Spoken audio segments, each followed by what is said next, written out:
Flag.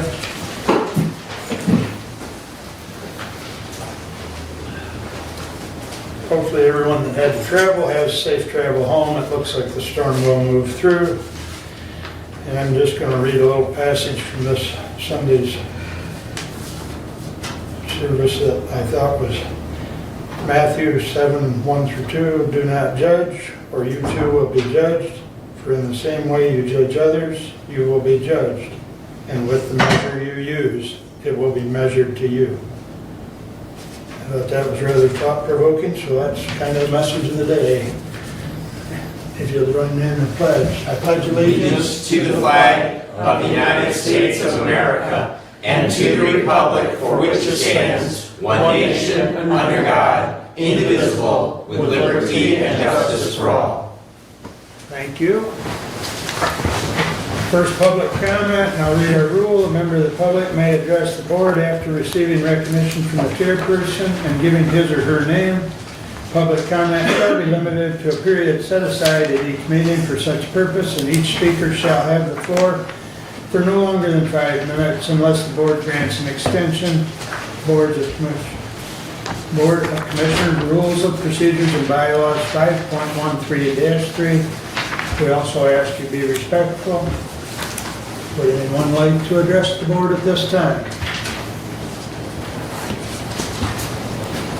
Good morning, Joseph. Good morning. I just wanted to talk a little bit about the ballot language on the 800 megahertz. The ballot language regarding the 800 megahertz system is misleading and amounts to double dipping the taxpayers. We already fund the schools through a separate millage. Branch County required its schools to purchase their own radios. Additionally, I oppose any allocation of radios to Hillsdale College's charter school, despite Hillsdale's claim of not accepting state money. They benefit from our MEDC money and taxpayer-funded projects that provide minimal value to the average resident. Also, in the language, that is in the language is the TIFA Tax and Increment Finance Authority. Now it appears they will receive dollars for a 800 megahertz radio. Furthermore, we fund schools through a separate millage while also proposing this new millage expenditure. The fear-mongering tactics used to promote the necessity of the 800 megahertz system suggests that lives will be lost without it. Totally inappropriate. Those are what fear-mongering Democrats do. The plan in the bid to the plan or the revised proposal is to decommission or tear down two VHF high towers unrelated to the 800 megahertz system at all. It adds to the confusion and dishonesty, has nothing to do with the 800 megahertz system. It's an add-on need you want taxpayers to approve. Despite the county collecting $3 billion annually in property taxes, the burden of funding these seem to fall solely on the taxpayers. Commissioners who are significant landowners manage to keep their property taxes low by using influence in the PA 116. I'm particularly concerned of the timing of Brett Leininger's placing his property in PA 116 just before a vote on 3 new millages. The situation raises questions about the integrity of the millage language and the honesty of our commissioners, although it was legal. All this in a time when inflation is at a 40-year all-time high. These millages should be pushed when consumer confidence is good, not when consumer confidence is being restricted by inflation. Seniors and others are on a limited income. This seems like a plan to push people from their homes so the county can yet collect more property taxes from a name change on the property from a sale or a foreclosure. Thank you. Thank you. Anyone else wish to address the board at this time? There will be another public comment towards the end of the meeting. Entertain a motion to approve the consent agenda. Move to approve. Support. Any comments on the consent agenda? Hearing none, all those in favor signify by saying aye. Aye. Opposed, same sign. Consent agenda is approved. Correspondence is listed. Any comments on correspondence at this time? I have one. Go ahead, Steve. I would like it known on record that I am opposed completely to Genesee County Resolution 2024-617.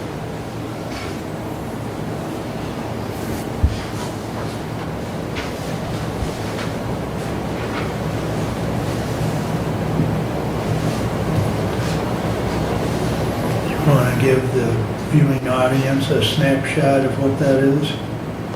I can. That is, wait a minute here, just a second. I got, get it.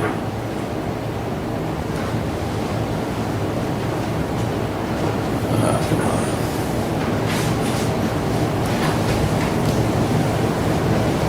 I can't get to it right And I think in general it deals with LGBTQ, correct? now. Yes, that's what it's about. Okay. There's the LGBT crowd. Anyone that wants to can bring it up on the webpage or on the agenda. Yeah.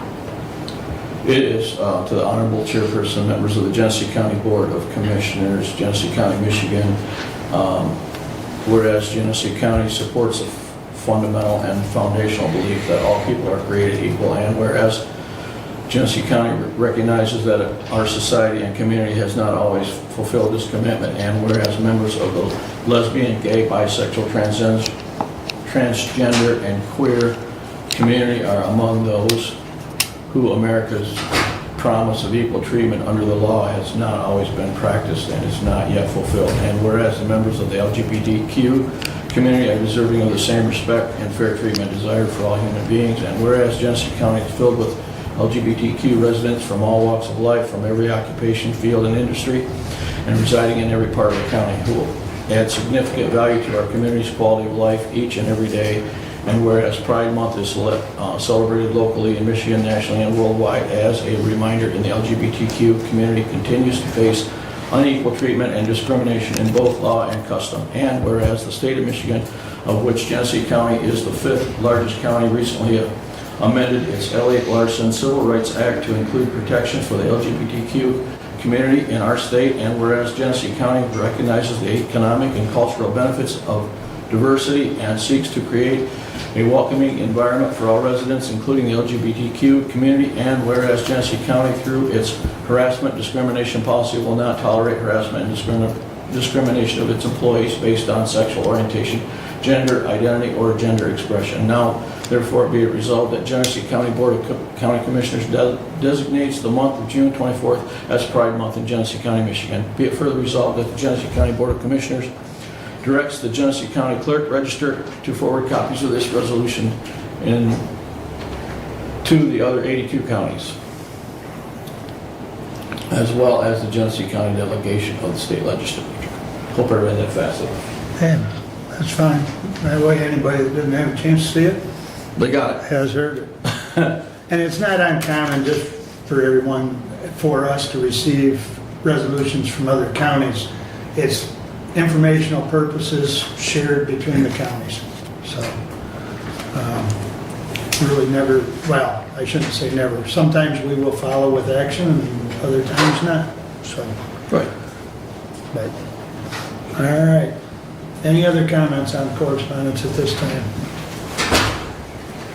Hearing none, I would entertain a motion to approve the regular agenda. So moved. Support. Moved by Brad, supported by Steve. Any comments, additions, corrections? All in favor of the regular agenda as printed, signify by saying aye. Aye. Opposed, same sign. Thank you much. Sue, we're right on schedule, 9:10. Good morning. Good morning. Nice to see everyone here today in this fabulous weather. Good. Well, I didn't know if you did. I put a PowerPoint presentation together, but it's not. Did you get your copies? I believe Abe, who was very good about getting that this first target. Thank you so much. The first thing I want to talk about was a new company that we have coming into the community. It's called Triple Diamond Plastics. They will be occupying the Interdyne building. They recycle plastics and they make collapsible bulk containers. Like when you go in the grocery store, you see the big containers that are cardboard that have watermelons and whatnot. This is a company that makes the containers, but they would be collapsible plastic and they have lids, but they recycle everything. So at end of life, it gets recycled and reused. And they plan on doing a lot of green activity at the building as well, putting in recycling of the water in their system so they're not utilizing water and putting it into the drain, as well as probably going to put up some solar panels on the roof eventually and do other things to sustain the business and the ecology here. The applications that they serve in the markets are the industrial for automotive and whatnot, appliances, moving appliances, storage, warehousing, food, beverage containers. So they serve a very broad market, and they hope to they should be closing on the building the week of July 8th. It's been a long process because they're putting together their financial stack. But it should be closing the week of July 8th. It's going to be about a $6 million investment in Hillsdale County, as well as 60 to 90 jobs. And Michigan Works is going to be working with them to recruit new talent and possibly do career fairs or whatever we can do to bring the people and get them employed in the new jobs that they're going to offer. So very happy to have them coming. Next, I want to talk a little bit about the sector grant that we have. It is through the Department of Labor and Economic Opportunity. The grant was written in Lenawee County by their economic development group, but it's a partnership grant from Leo with Lenawee, Jackson, Michigan Works, and Hillsdale County. And what it's for is for anyone who has the sectors are broken into healthcare, robotics, construction, human resource and office, and minority businesses. And in Hillsdale County, we've gotten a larger response for our healthcare, robotics, and the HR portion of those different sectors.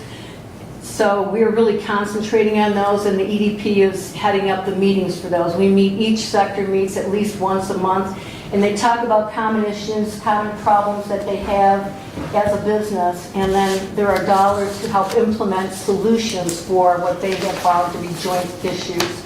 It might be training, which is why Michigan Works is one of our partners in this grant, because they have set aside $175,000 in training funds to assist with this program, and then the grant has another $375,000 for training or promotion, whatever it is that is going to help them create solutions to the problems that they're running into.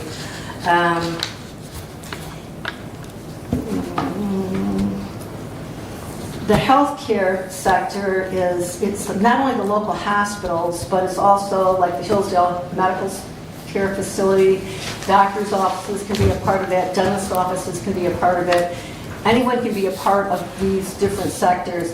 If you have a big company like a Martin Ria, because they are so big, they participate in the robotics sector as well as the healthcare sector, because they have their own on-site, CPR and safety division that they do quite a bit of in-house safety. So they're going to also partner in the healthcare sector as well as the robotics and the HR sector. So you've got one company participating in 3 different sectors because they can, and it makes sense for them to do that. So this grant runs through September of 2025, and if anybody is interested in their business or joining into a sector, please contact the EDP. We'll be happy to see what you fit and let you know what it would entail overall. We had a grant through the Economic Development Administration that we talked about like last year because it was for consulting services. It was a COVID grant to help companies get back on track after the COVID. So this grant has ended because it started in 2022.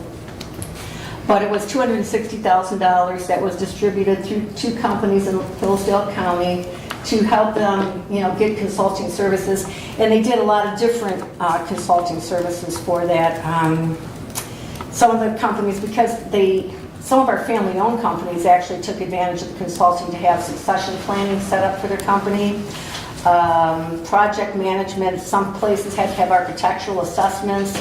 There was some retention, curriculum consulting, some leadership, a lot of different things that companies needed to kind of get past the whole COVID situation and the loss of employees that created.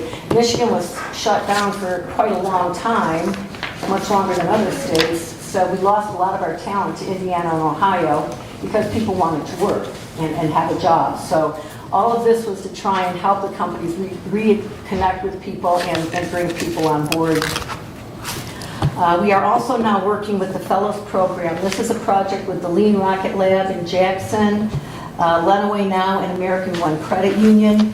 This is for people who are entrepreneurial, that have a small business that they've started up, but maybe need additional assistance, to go through the workshops that will help them with financing, understanding their financing and how to set it up, how to not commingle their personal dollars with business dollars, because that kind of becomes a little common, with a small business, it's hard.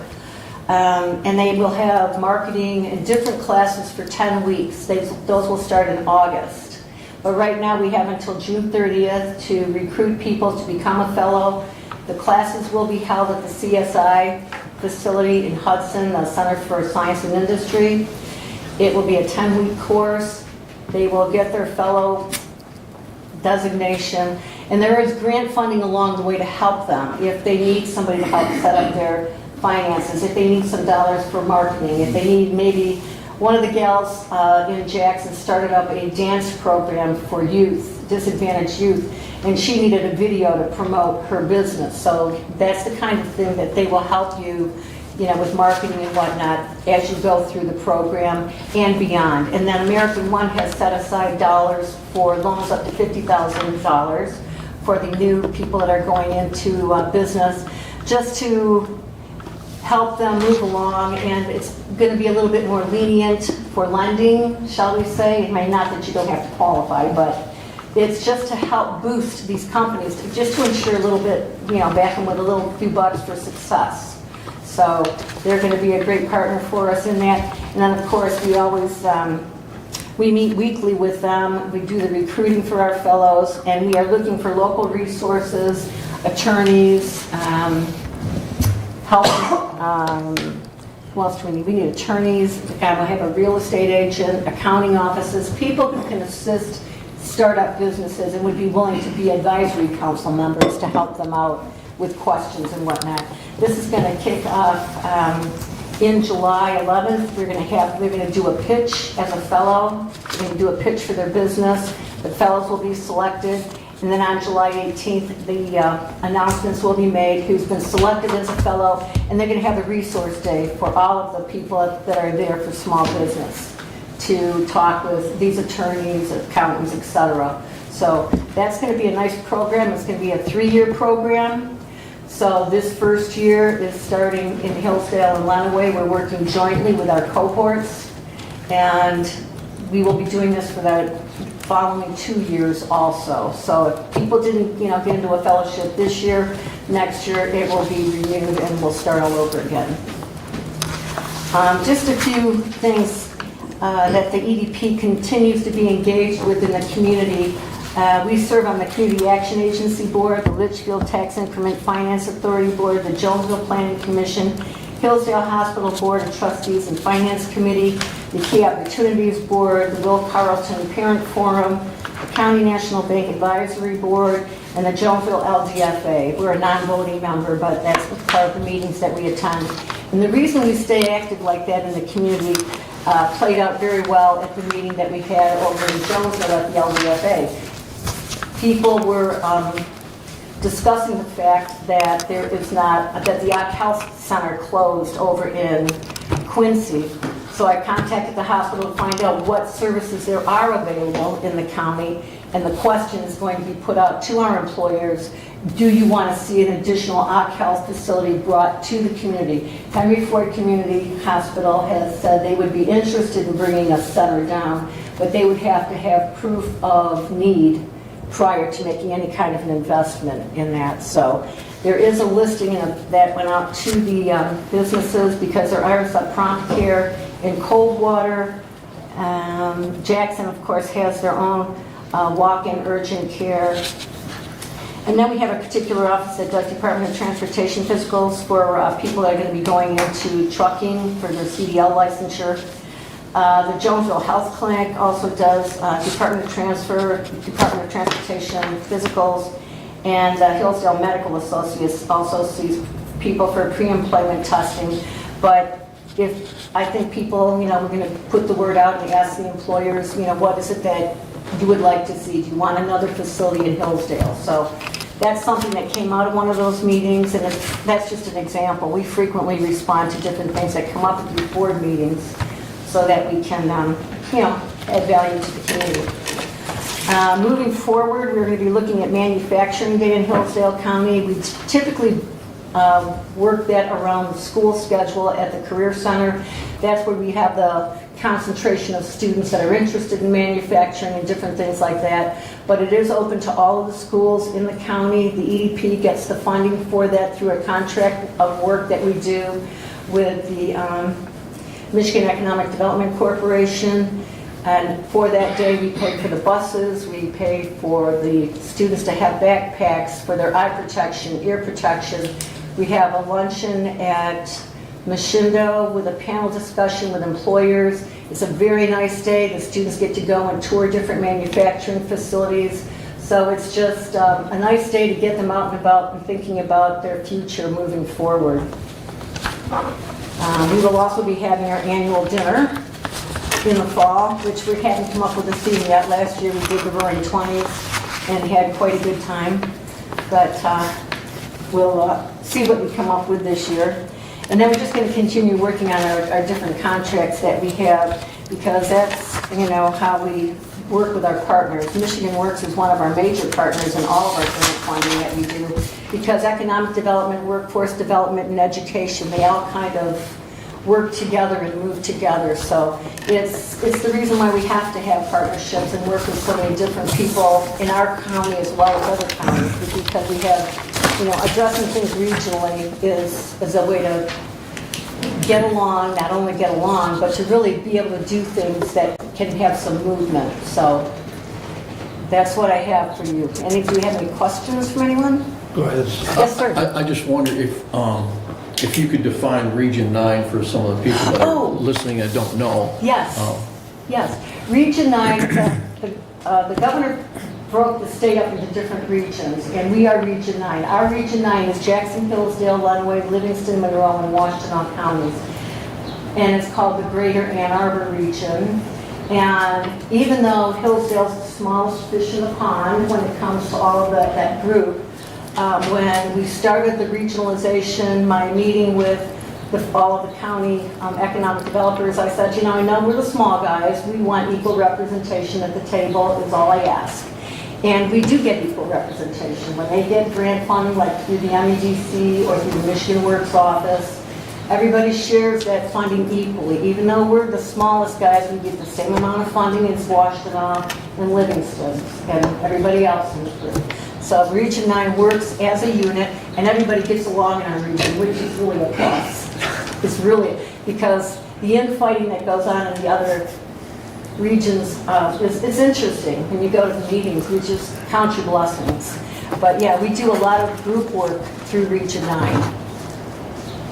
Well, thank you for your report. Absolutely. Thank you very much. Wait a minute, Sue. Yeah. You mentioned the building over in Jonesville that you guys work with on that Yeah, packaging Energyne. company. Yes. Did you guys have any involvement in the business coming into the property on Arch Street? Which is Oh, the another- Litex building? Yeah, which is another packaging business? Yes. Well, the broker that brought the buyer to that building was not forthcoming and did not want engagement. So we kind of just have to go along with whatever that is coming in. So yeah, the broker was out of Detroit. We reached out to say, what can we do? How can we help? And crickets. So we did not hear anything back. And you can always offer, and you know, it's certainly people's prerogative to do what they want. So yeah. Have the challenges with finding employees improved? Are recent new businesses, industries, Meyer, are they filling up their jobs, and staffing? According to Kelly Quintana, who is the new general manager there, she has staffed that store out for what she needed. So I personally think we're going to see a tightening in the labor market, even though there are jobs available. A lot of them are the more, the higher end jobs for like engineers, technicians of different types. I think we're going to see a little bit of a squeeze in the market. I really do.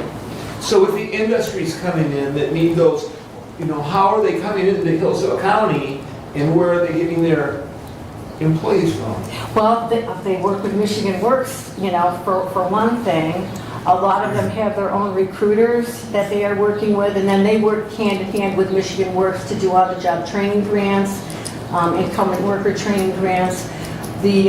For example, Luxwall that went into Litchfield, that went into the old American Axle building, Metaldyne, Simpsons, whatever you know it as. They work very closely with Michigan Works and our office because they are part of the sector grants. They are part of all the training grants that are going on with Sally at Michigan Works.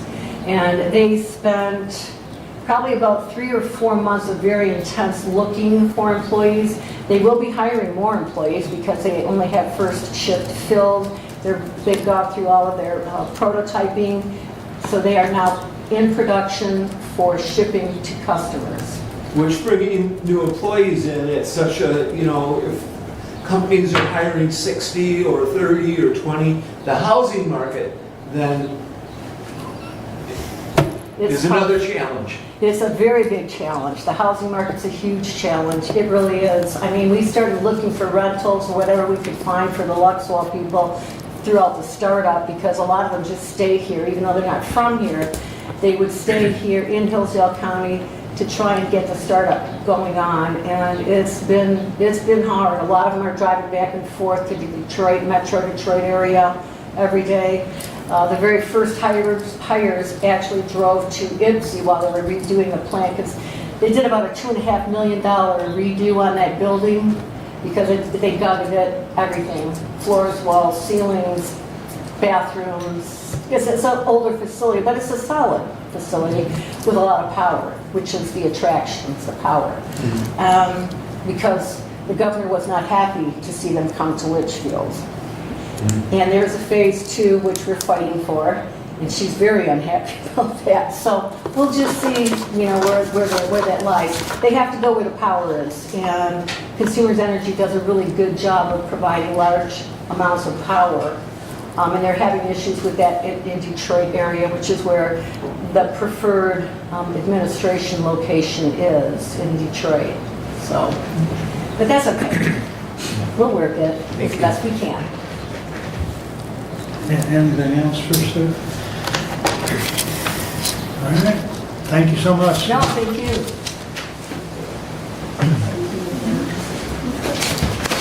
All right, moving right along. Becky, you're up. Good morning. Good morning. So I put a copy of the 2023 annual report at your place, and I'm just going to go through and highlight some parts of that. So Michigan's Public Health Code, Act 368, establishes the opportunities for counties to come together and form district health departments, which is what Branch Hillsdale St. Joe is. And as a result of that, we're governed by county commissioners, 2 from each county. And you will see there on page 2 the commissioners that represented the 3 counties for 23. And actually all of these folks are still in place at this time. The organizational chart is provided to give you a snapshot of how we're organized. We have 4 director-run divisions. Those are administrative services, environmental health, personal health and disease prevention, and the Area Agency on Aging, 3C. We also have a health promotion and education section and an emergency preparedness section, which fall directly underneath the health officer. Our locations are outlined there. We've done a lot of work at our location in Hillsdale. In '23, we did a parking lot. We're currently wrapping up or have wrapped up projects painting the inside and putting down new carpet in some areas of the building. So you may know that I'm available today after your meeting if you want to stop over to walk you through and show you what those improvements look like today. The letter to the community, I'm not going to focus much on this at all, but did want to point out that the end of the COVID emergency did happen in '23 in May of that year. The financial statements are provided there, our 2023 revenue and expenditures. Obviously, the largest revenue that comes in is intergovernmental, which is federal and state grants. Primarily, our expenditures lie in salaries, wages, and fringe benefits for the staff that make the programs happen. We have an association with My Community Dental Centers. They operate 4 dental centers within the jurisdiction, one here in Hillsdale, and you'll remember last year we talked a lot about reopening them and providing an incentive package to attract a dentist to the area.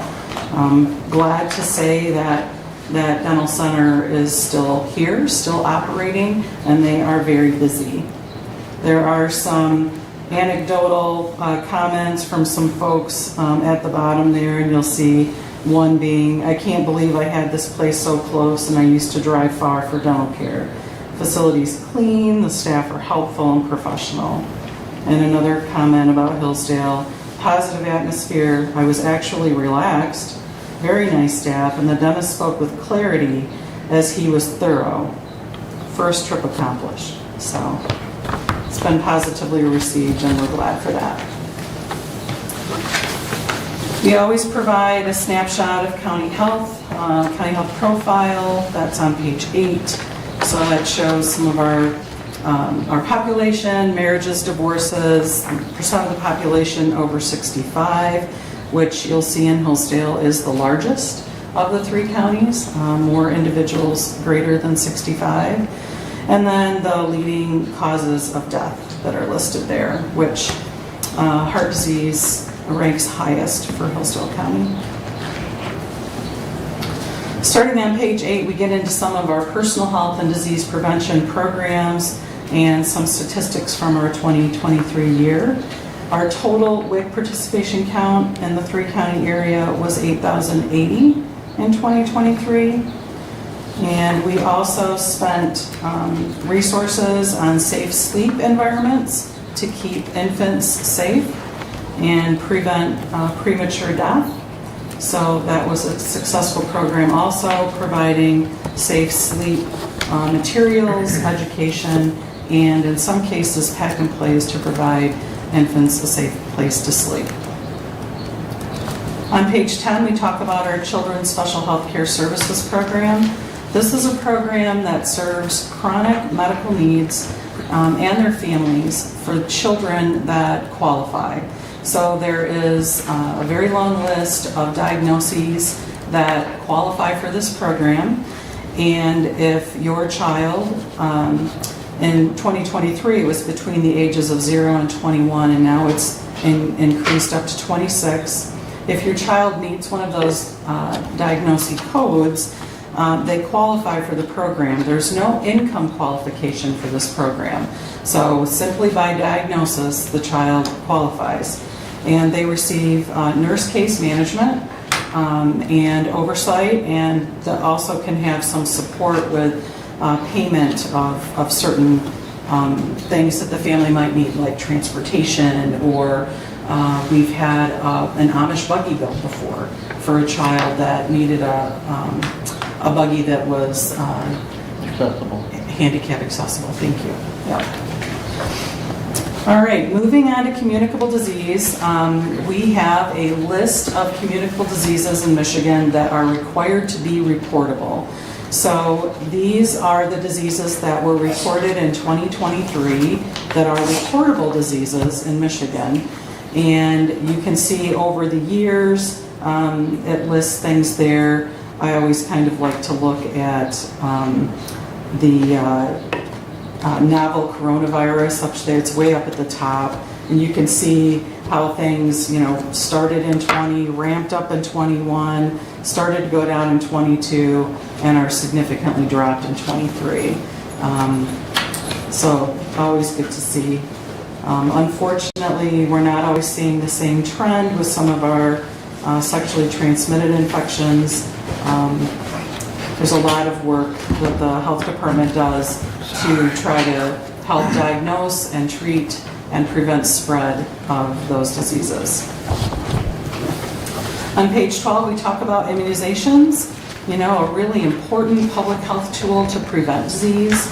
We have our top administered vaccines there for 2023, so Tdap or tetanus, diphtheria, and pertussis, pneumococcal, and hepatitis A, and finally meningococcal were our top administered. All vaccines, however, are important. We have recently been talking about the importance of knowing your status with the measles, mumps, and rubella vaccine because we have had some cases of measles in Michigan and in the United States. That is a disease that really in the United States we thought we kicked it pretty much, but with international travel and people having lower vaccination rates and then going to travel and then coming back home, we are having some cases of measles come back into the United States. And when the vaccination rate is low, there's more opportunity for spread of that. So our message is know your status, understand what's available, and then seek out the vaccine if you're unvaccinated to protect yourself and your family. So, all right, on page 13, we start with our health education and promotion section there. Programs that they spent time on include the Medical Marijuana Operation and Oversight Grant. That's a grant that we've been working with the 3 counties on over the past few years, and it funds materials such as lock-up bags so that the message is to keep it out of the hands of kids. Marijuana, medical marijuana is okay, and it's okay to buy. But the message we want to provide to families is that it's okay for the adult it's prescribed for. It's not okay for the child that lives in the house. So lock it up and keep it away from them and keep those kids safe. We also have a community health worker program. It's a grant-funded program, and this program walks alongside people with needs that could include such things as food, access to medical care. It could be assistance with trying to locate housing, although that's a very difficult one, as we all know. Could be referrals to mental health or behavioral health, medication management, lots of different pieces there. And it's been a very successful program. We utilize social media platforms to spread our message on Facebook, Instagram, and YouTube. And during 2023, we completed a community health needs assessment and community health improvement plan. We also have an emergency preparedness section. It's a one-person program. And a couple of the things that we responded to in 2023, you might remember the ice storm in February of that year. It was a pretty significant storm, knocked out power, and we were closed for a day. Also in 2023, harmful algal blooms have been a real problem with some of the lakes here in Hillsdale County. And so we try to share information about how to protect your family, what to look for when you're recreating at the lake, and what if the water looks a particular way, you probably don't want to enter the water, and keep your pets out of it as well. We have worked with the state office to do some testing And sometimes we found cyanotoxins, not always. Cyanotoxins are that toxin that can cause health effects in both us and in our pets. Environmental health then starts on page 15. You'll see a long list of programs that environmental health does. Those are some of the smaller programs that we do. So right now, for example, we've got staff doing vector surveillance. So there's trapping for mosquitoes, dragging for ticks. And our PFAS contamination investigations are kind of in the news, so to speak. The bread and butter programs in environmental health include food protection, so inspection and oversight of food service establishments, private and public water supply, so issuing permits and assuring that those supplies are safe, on-site sewage, so septic systems, and then again, there's some other program stats there for programs such as swimming pools, campgrounds, body art facilities, our DHHS inspections, and septic haulers. And the end of our report is our Area Agency on Aging 3C. That covers Branch and St. Joseph counties. As you know, you have Region 2 Area Agency on Aging, and Julie's here today. So it's nice to be able to say hello to Julie. So again, I would just say I'm headed over to the Hillsdale office after my part here today, and if any of you are available after the meeting, we would love to walk you through and show you what we've done. So.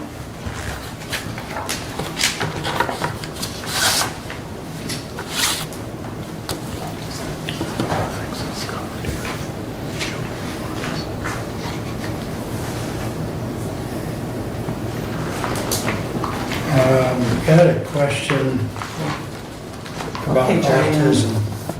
Page 10. If you want to touch on that. Had somebody send the question in, so I'm not real clear on what. Yeah, The go ahead. question is autism something that's covered under the Children's Special Healthcare Services? Okay, thank you, Abe. I would need to check with the nurses to be sure. I don't want to say yes and be wrong, so, but you don't know if you don't call. So Terry Penny is our nurse that covers this area of our Tri-County, and she lives out of our Hillsdale office pretty much, so reach out to Terry and she'll be able to tell you. Yeah, I think that resident is watching, so Becky, you've got a note on here that the Children's Special Healthcare Services is for ages 0 to 21, and I thought that had increased to age 26 It this year. did, it did. And 23, we were in transition. So it will, for this year, be 0 to 26. Yep.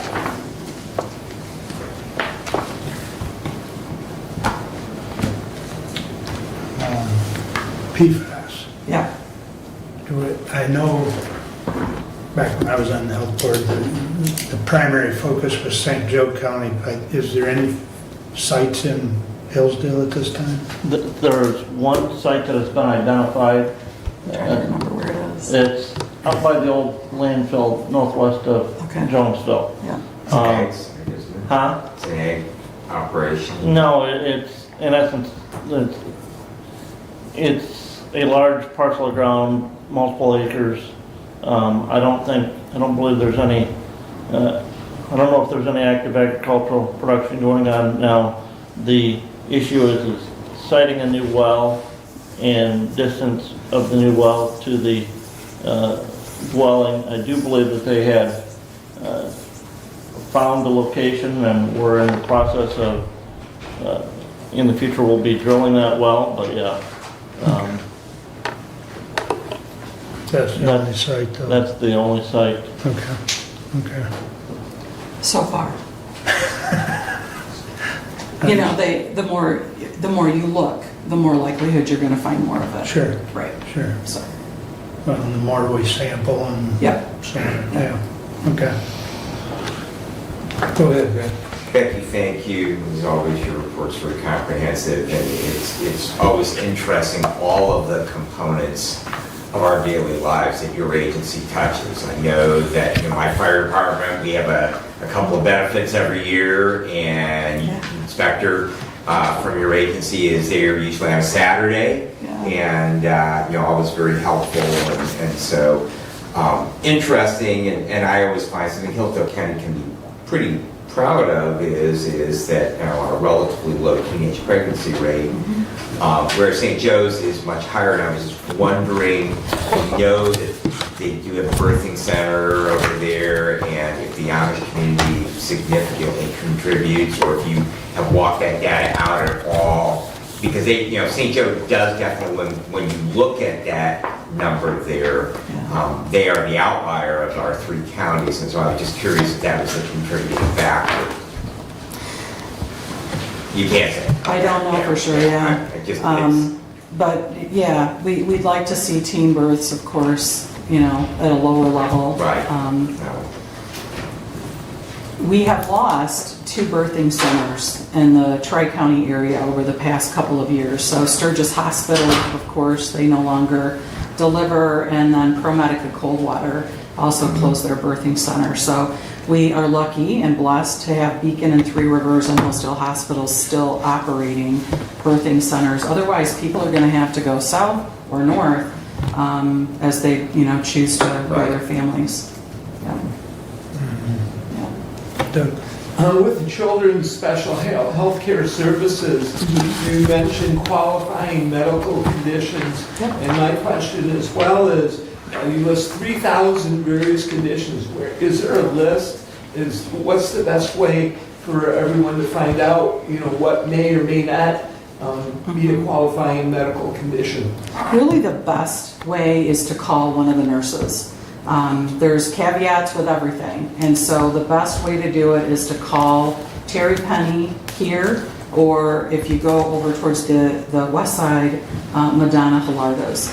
So both of those nurses are going to be able to specifically understand the situation the family's in and talk about whether or not they qualify. And that would be at the Hillsdale office, 437-7395? Yep.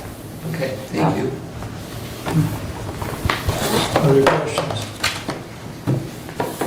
And I might add that this report that we were looking at that Becky passed out to us is online. It is. So on our agenda webpage, and I'm sure it's on the health department's page as well, I would suspect. Okay. So if there's no other questions. I probably won't stay. I'll go back to the office unless you guys need me to stay. How long are you going to be there today? 3 o'clock, Okay. probably. Okay. Yeah. Because I know you travel between the I offices. do. All right. Thank you very much. Thank you. Becky. All right. We'll keep moving. Julie. Good morning. Good morning. I just want to say that was a beautiful grand opening or whatever. I forget what you called it that day.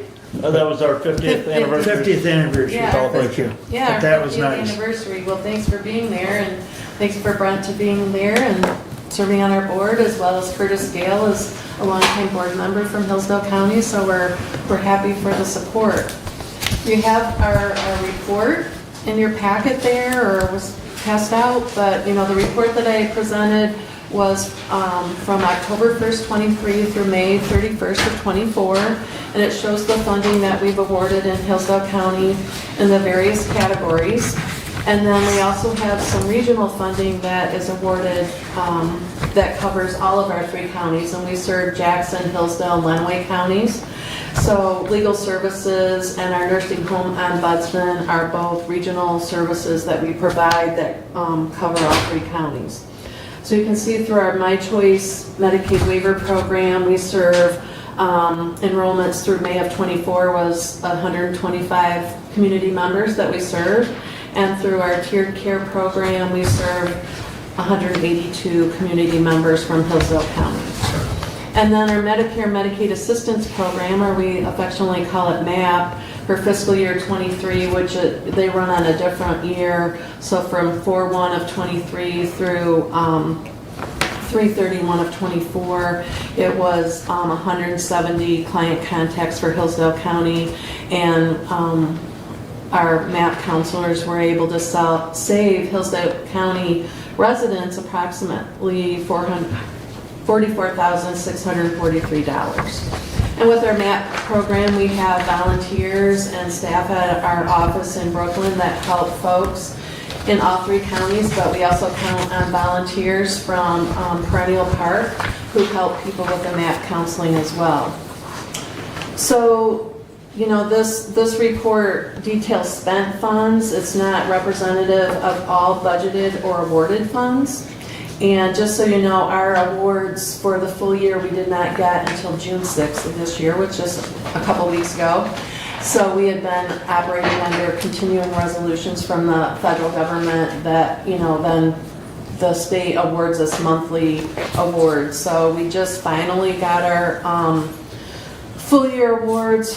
So for our full year awards, we got approximately just over $388,000 that will be awarded to Hillsdale County, and most of that goes to Perennial Park for the meals programs, the congregate programs, and other programs that are provided by Perennial Park. This report includes, you know, mostly the Older Americans Act funds, and just so you know, that's a federal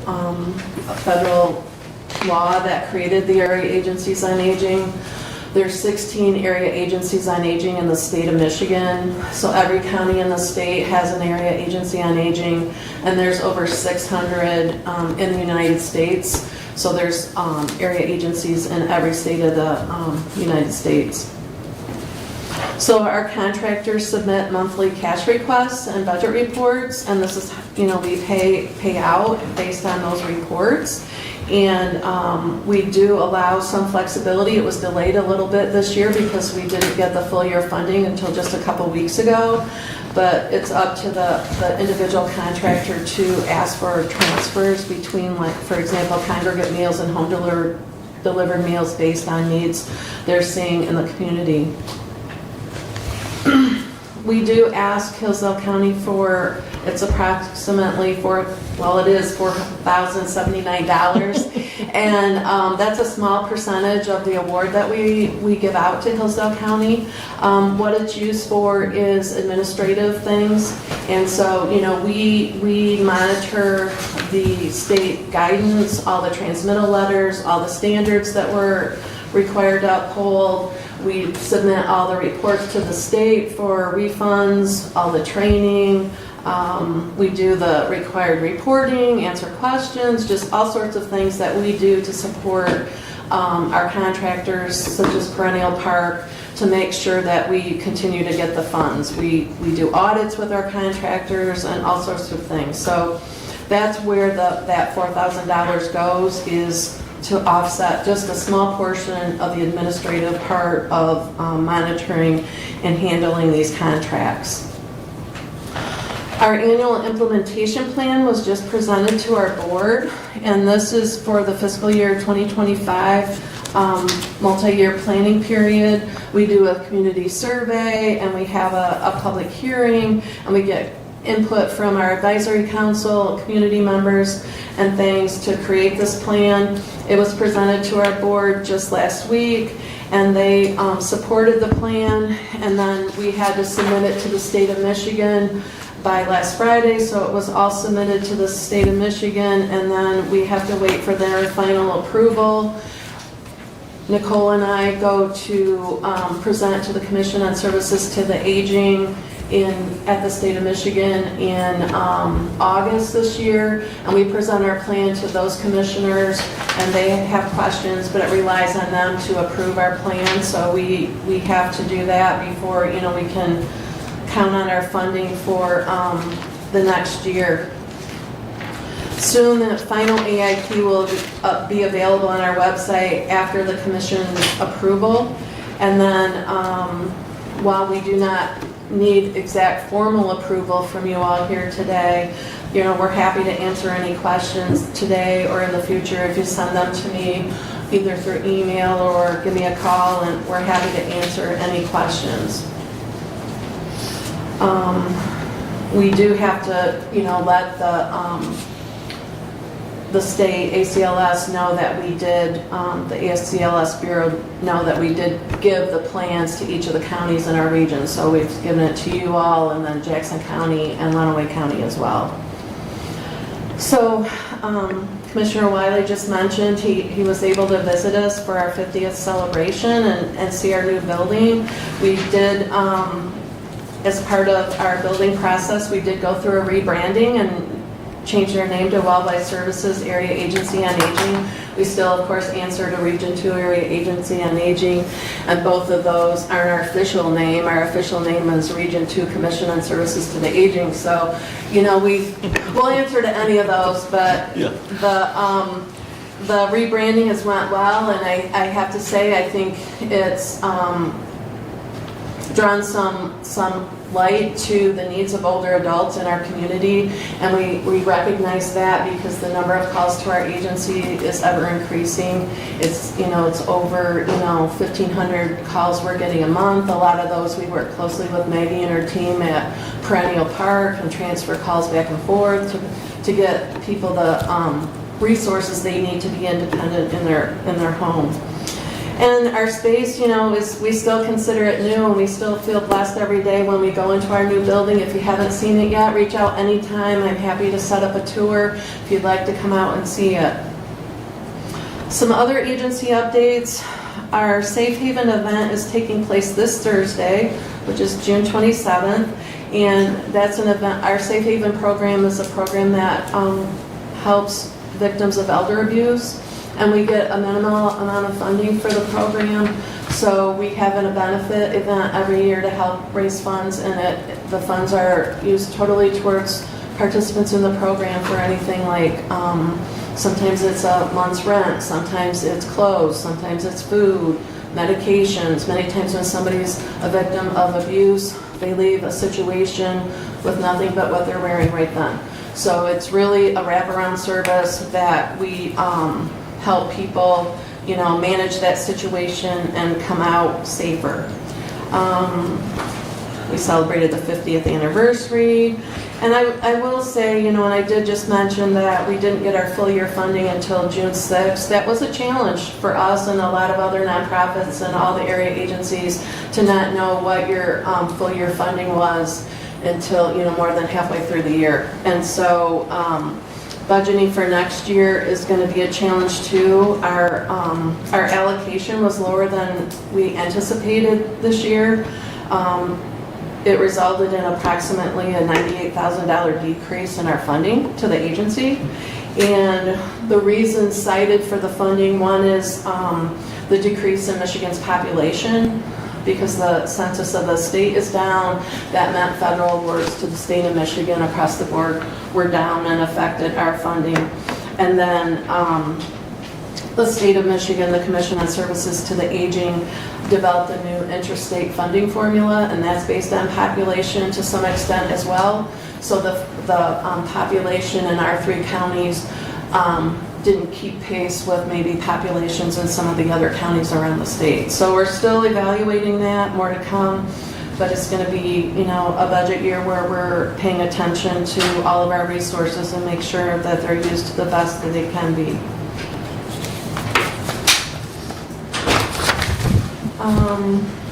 Another thing that we continue to do, and it's in our mission from the Older Americans Act, is to advocate for needs of seniors that we see in our community. A couple of the things, of course, like a lot of nonprofits, of course, increased funding is important.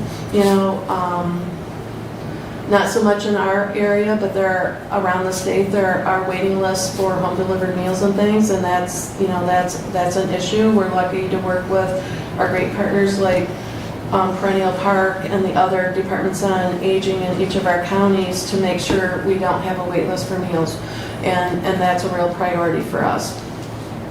We also are advocating for more ombudsman funding. Our ombudsmen are folks that visit people in the nursing home that may be having issues or barriers or things like that, and there hasn't been an increase in many years, so it's hopefully going to make it through the budget at the state level to increase the funding statewide for the ombudsman program. And so that's something that we're really hoping gets through. And then there was funding for caregiver support in the budget last year. We're hoping for that, as well as there was funding last year, extra funding for meal programs around the state. And so we're hoping that those still happen. And then I just want to say that, recently Maggie and her team invited myself and Nicole to go on a home delivered meal route, and we did go on that, and it was a great reminder for me about our mission and why we do the work we do, to see, the impact that those meal drivers have on the residents they deliver meals to. So I thank her for that invitation and for the staff for welcoming us to do that. So, questions? Steve? I got a chance to go on one of those ride-arounds for home deliveries too, and it is an eye-opening experience, and what a great work that is. But Yeah. I wonder, have you seen an increase in elder abuse in the last 4 or 5 years? Is it on a steady increase? And is there specific monies tied to that Well, elder abuse program?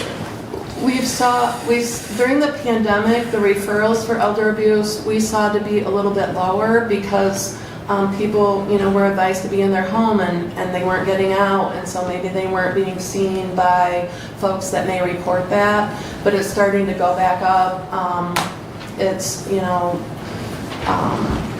There's a little money for it. Money from the state goes to Adult Protective Services, and we get a little bit of money from the ACLS Bureau, not a lot, not near enough what we need to operate the Safe Haven program. We do get a little bit money, and we offer some mini grants to contractors. So Perennial Park, Lenawee Department on Aging, and Jackson County Department on Aging, we give some mini grants on elder abuse prevention. So they each do different programs to bring awareness to it and what resources might be out there to help. But there's not a lot of funding that we get as an area agency on aging to help with that. So Safe Haven has been our gap filler, and it's really been well received. We've gotten a national award for it.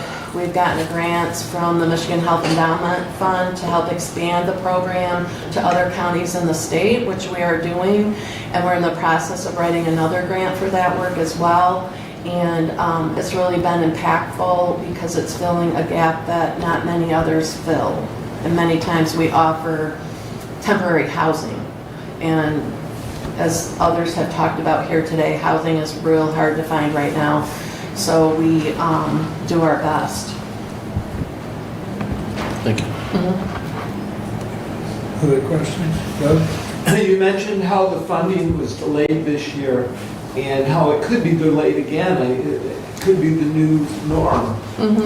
In fact, do you carry a fund balance, and what might the fund balance be to, kind of balance the delay? Yeah, we carry a fund balance that's around, and Brent, correct me if I'm wrong, Well, 8 million, but we is. have reserves that we keep. We want to have at least funds to operate for 4 months. 90 days. 90 We changed days? that to We 90 just days. changed that? Okay. 90 days. So, and we don't have much in excess of that because of our budget. But luckily we do have the reserve and the fund balance because that helps us carry. We don't get reimbursed from the state for the ACLS services until after they've happened. And so we help carry that, and we reimburse after the services are provided. And that was 8 million? Yeah. I was thinking we were about 6.8 right now. 6.8. I don't have that report with me. While Brent's looking that up, any other questions? Because I know Brent's, Yeah. I think that fund balance, 6.8. we're what, about a $24.5 million budget Yeah. right now? So that fund balance, that reserve amount is just over $6 million. And if memory serves me right, we were pushing 7 million, I think. Yeah, we were pushing 7, I think, at the end of the year after the audited financials. It's up a little bit, yeah, Yeah. so But that's on a $24 million budget. $24.5 million Okay. budget. Okay. Mhm. All right. Anything else? Right? Thank you, Mr. Chair.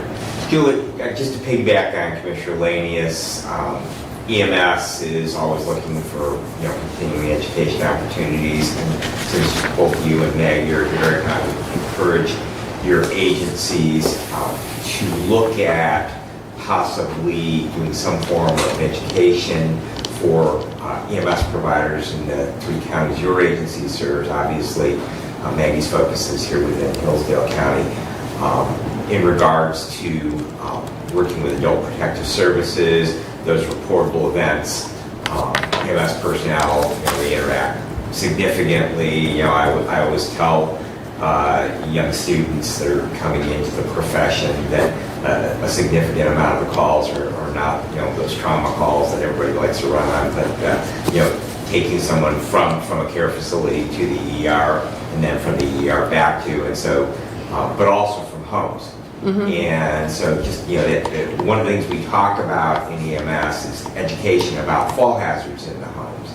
And so, if there were the possibility for you to collaborate, you have beautiful facilities, both of you, located somewhat centrally to the 3 counties. And so that would be something I would encourage you to, perhaps look at hosting for the agencies. I know that there would be value to providers in all 3 counties.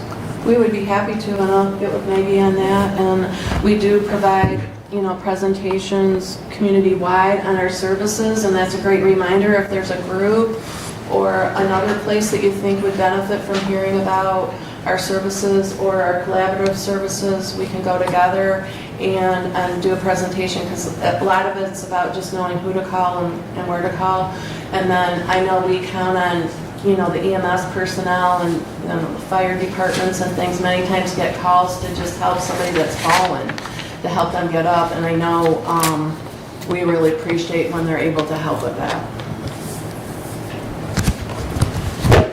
Anything else? Thank you. Thank you. Thanks, Julie. All right. Good reports today. Brian's been waiting patiently, Yeah. so if I would if everybody's- say that I'm agreeable to let's have Brian Okay. come up and get let's us. move this Doug update. up and get Brian going here. So.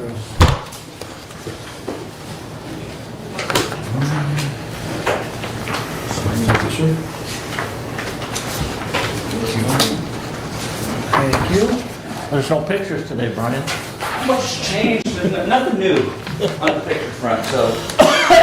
Actually, I can leave with that. I was just talking to Randy. I was gonna try to fly my drone yesterday and see, we're gonna have the scaffolding down on the tower in the next couple of weeks, so I'll probably come and fly the drone then. And then when we're done in the fall, I might wait till next spring when it's pretty like this.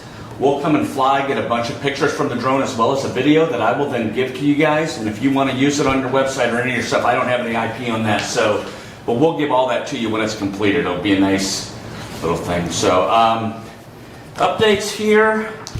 What you have, just a sheet with the updates, and then there are 2 financials. One is the current one from 6/17, and then the second page is what we had last month or in March when we met, April. And just to show you that the only thing that's changed, there's no additional cost. We have just used some more of the allowances towards the extra work. So the clock will be installed on Thursday, June 27th, the clock mechanism. There's going to be a training session, hopefully Friday, with Randy and his staff. And that clock should be operable then Friday afternoon. After we verify that the clock is functioning properly and the county staff is comfortable taking control of its operation, we'll then start to take off that tower scaffolding down to the base. Work on the tower masonry-wise is complete. There's some small amounts of masonry and pointing and metal around the base again that we are waiting until we get that scaffolding off to do. We'll go to those small flat roofs. Once that scaffolding is off, we should be done with that first week of August is our, knock on wood, that's our goal, weather permitting. Clay tile roofing system is complete other than around the tower and where that scaffolding is. Again, once that scaffolding comes down, we'll get up there, crank out that last little bit with the flashings, the new clay tile or relay of that, and that should be done right around Labor Day. Early September is our goal for that. And then the main building masonry work continues. All the components we have, all the stones we need, everything is in our possession. So we're no longer waiting for anything to arrive.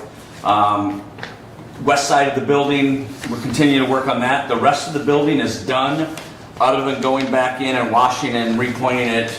Our goal is to have that done in October. Scaffolding should be down by the middle of November. Again, Mother Nature cooperates. There's going to be no more holdups for product. So it's really a matter of how much and how fast we can get it done. So completion progress at the bottom, 100% of the tower masonry is complete. Approximately 85% of the main building masonry is complete, might be a little higher. Copper dome is 100% complete. The dome base is 90% completed. The gutters are 100% done. Clay tile roof is 90% complete. Again, that's just the 10% around the tower that we need to go in and do. And none of the scope changes on that second page of that have changed. So that's all remained the same from our last time we got together. So, and then you'll see on the financials, which is page 3, we took another $40,808.90 out of the allowances that we had left over and just put that towards the new masonry work. So the total value billed has not changed since we had that discussion in, was it March? March or April? Last time I was here. So that's it in a nutshell. Randy, I think you and Jake have been in tune with everything's going on. Did we get the old clock mechanism out? Yes, we have. You have it, okay. Because I know Brad, you had have said. it in your possession then? Okay, I will. In fact, I was gonna take a picture of this and send it Down to. in our garage. Okay, in the garage. On your Super. car, yeah. So we were Awesome. able to get it out. Very good. I will have Darren reach out to you from the Historical Society. And we can talk about them finding a place for that. Get it out of your way. No problem. Thank you. Thank you, Brian, very, very much. Yeah. That is something we need to preserve. It really is beautiful, and it's been something that's been, hidden up for 100 years. If I see one, I know there's one down in Monroe County, south of Charlotte.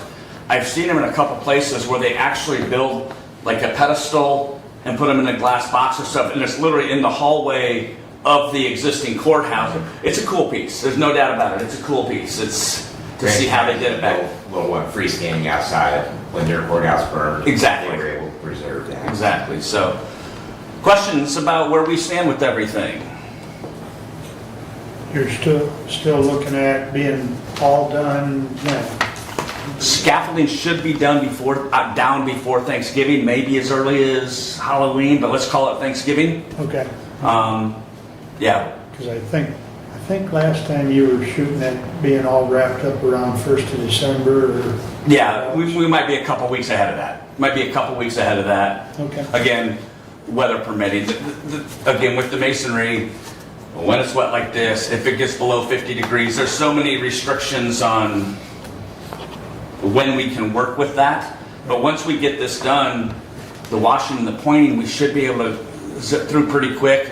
That's why the scaffolding is staying up, because once we're done with that west side, then we go through, finish the pointing on all 4 sides, wash it, get it done, and then it just makes life a lot easier. I know it's a pain in the neck and ugly to have that scaffolding up for another 4 months, but it will, the labor savings to get it done right. So. Steve, question? Well, I just wonder if there's any kind of a maintenance program manual available on the building when we're done. That's a great question, actually. So, on the building itself, it's masonry. You shouldn't need it. I mean, the whole the entire project was based on we're giving you a 50-year fix, not a 5-year fix, right? That's why this expenditure was made. As far as individuals, replacements on the clay tile roof, which is probably the only thing that's going to need to be done Randy, I don't know if your staff has done anything with our guys on that to show how to replace one or two. No, not yet. Yeah, I believe 5 years on the warranty. It's hard. It's hard to get up there and replace one broken tile. We can come out with, it's literally, you're going up there with a lift, coming out, and you're pounding up a nail, sliding the bad tile out, then you've got a hook, like a metal piece with a hook in it. It's an event. So, yeah, the maintenance programs give us a call. We can train Randy's people how to do it. It's a lot easier if you don't know exactly what you're doing. It's easier to go up there and break 5 trying to replace 1, and if you know what you're doing, you can replace 1 in half the time. So typically what people do, Steve, is they go do an inspection after any big weather event, go once a year, fly a drone, heck, call me, I'll come up and fly and see, okay, we've got 5 brokes. When you get to a place where it's worth somebody coming up for a day, we come up for a day. I'm just thinking the long term. Randy's not going to be here forever. I'm sure of that. Yeah. So going forward, you know, it's the reason why the building was in such sad condition before was there was some questionable repairs and stuff along the way. And yes. If we can prevent that from happening again, maybe instead of a 50-year fix, you gave us a 75-year fix. So what I would suggest is maybe we set up a 5-year date, or not even, I don't even want to say a contract, but in 5 years, we'll call and say, hey, come out, have us inspect it, fix. But like every 5 years to have somebody come and do a once over and fix the 1 or 2 things that are bad is probably the best way to do that, because we're pretty sure it was neglected for 50 years. At least. You know, so if you do that every 5 years, maybe 10 years, depending on what happens, you will get that extra 25, 50 years out of the life of that building by doing that, by spending 10 grand every 5 years to have us come up here for 2 days and fix a flashing or replace 2 broke tiles or whatever happens over the course of the weather over the next 5 years. That's probably the best program. Okay, would that be included in the price we've already paid for then? Yeah, the first one is. The first 5 years are. So, yeah, but moving forward, that's probably a reasonable expectation. Is every 5 years, have us come out for 2 days, a day or two. We'll assign a cost to that, and if we're out of here in a day, that's what the invoice will say. That's Time and material. Exactly. It's like an oil change, right? You know what you're getting, you just got to do it. It could be something worth looking into for us then. Absolutely. I'll put something together. Yeah, that'd be great. Thank you. Okay. And we can probably lock in a rate for 15 years because it's not going to get cheaper, right? It's, but we'll figure, yeah, so I'll put something together and give it to Randy and we'll move on from there. Good. Thank you. Brian, one of the things that we haven't talked about, because it's definitely icing, and it's not going to be part of this project, but can you make any recommendations to us looking forward, who maybe a community group would want to take it on, is lighting that building? The Bryan Courthouse is probably a great example of a similar building that has been very well professionally lit. So it dramatically improves the exterior, and that is an architectural element from residential homes to commercial and public properties. So can you make any recommendations to us in regards to if that's something that you have a resource for, or people that you would recommend to? I have, from a previous work life of mine, a great relationship with the people. There's a company called Schuler & Shook out of Chicago. I'll ask them if they know anybody local. I mean, the cost for them to come over might be prohibitive to just, maybe it won't. I have no idea how, but yeah, I think what you guys could do with that building by spending a little bit of money and be able to change it seasonally I think that'd be money well spent. I can give you a couple names, absolutely. Absolutely. That would be awesome. I think it'd be way beyond our scope of what we're doing, but I can point you in the right direction. Okay, awesome, thank you. Go ahead, Doug. A couple questions. Does the clock once it becomes operational, does that include the bell as well? I don't, Suppose. I think so. I think it's all one mechanism, but I can verify that. But yes, it should all be tied into one program that Randy technically can control from your desktop, right? So the clock and the bell are together. It's Yes. not the clock now and then the bell in. Once we do that clock, everything's running and we're out of there. Yep. Okay. So clock and bell is correct. Are we still coordinating with BlackBerry and Windows? If they're not done, yeah. Yeah, that has been a seamless partnership from our point of view. I don't know, I don't want to speak for them, but from us, we've worked great, not getting in each other's way, leaving the scaffolding to where they need it. So that has been a non-issue since day one. As far as BlackBerry is concerned, I know there were some issues about Windows being able to open on the corners for ladders to go out and everything.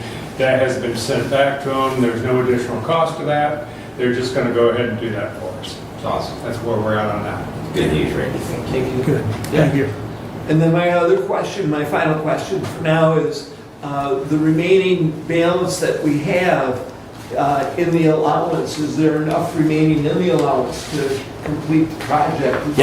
Yeah, I think we're done with changes, done with discovery, done with anything that, again, could go wrong. We found everything. We're putting the finishing touches on everything now, Doug. So yeah, I'll sit here and say yes. That the invoice hasn't, or the total amount hasn't changed. I'm not sure how much, if any, will be left from those allowances. If they are, obviously that will be credited back with the final invoice. But I think we're in really good shape.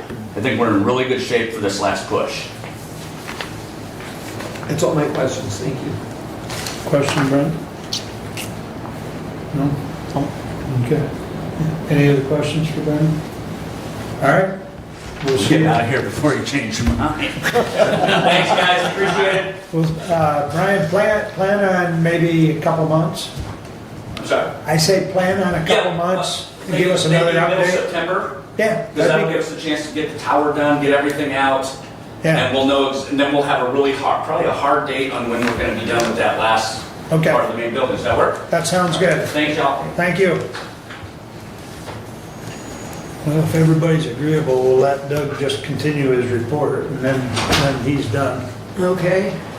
So next up is our discussion on the materials management plan.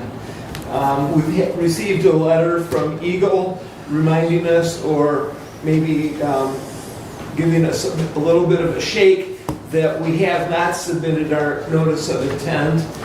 That we received last week or so. We also have received from Calhoun County, we've received from Lenawee County and Jackson County, if you recall, their intent to individually have single county plans. We are still in discussion with the possibility of St. Joe branch in Hillsdale County. We'll have a meeting perhaps this week. I was informed this morning of that. And so we'll see. In the meantime, with the assistance of Deputy Clerk, I have, and you have in your packet, a draft of the materials management plan, which identifies Hillsdale County as also a single county plan that will not be submitted until the last moment when we actually know if St. Joe branch and Hillsdale County can collaborate and reach agreement. But this letter is ready to go, and if necessary, we will send that letter signed by the chairman on time. July 5th is on time. So, Commissioner of note, we had a discussion at our last meeting about that, and I stated the wrong figure. You and Commissioner Benson were right that annual allocation is $60,000 for the first 3 years. I just wanted to make sure that I noted that I did go back and read that statute, and it is 60. So apologize for my statement that I thought it was 50. So we have a lot to remember. I know that my RAM is shrinking, and the information is increasing, so I understand. You're So, just supposed to send more of that to the cloud. The cloud is just somebody else's computer. okay. Okay. When is that meeting with Bryant and St. Joe County? Well, Bud Norman's working on, and he just tried calling me, but he's working on for Thursday. So, Okay. but right now, I mean, he's willing to meet, but it's been St. Joe that we've been kind of struggling with. I know that I spoke with Becky this morning, and she had reached out to the administrator there, and she was at least open to the idea of having a discussion, so. Yeah, and there's an email that Becky had copied, you know, Bud and myself and Teresa, the administrator in St. Joe. So we'll just keep plugging along. Hopefully it takes place this Thursday so we can, you know, get an answer. But as Doug said, this is ready to go if not. So. We have a fallback. Correct. So, okay. To continue, the City of Hillsdale had a homeless task force that has met over the last 18 months. They presented their report at the last City of Hillsdale council meeting.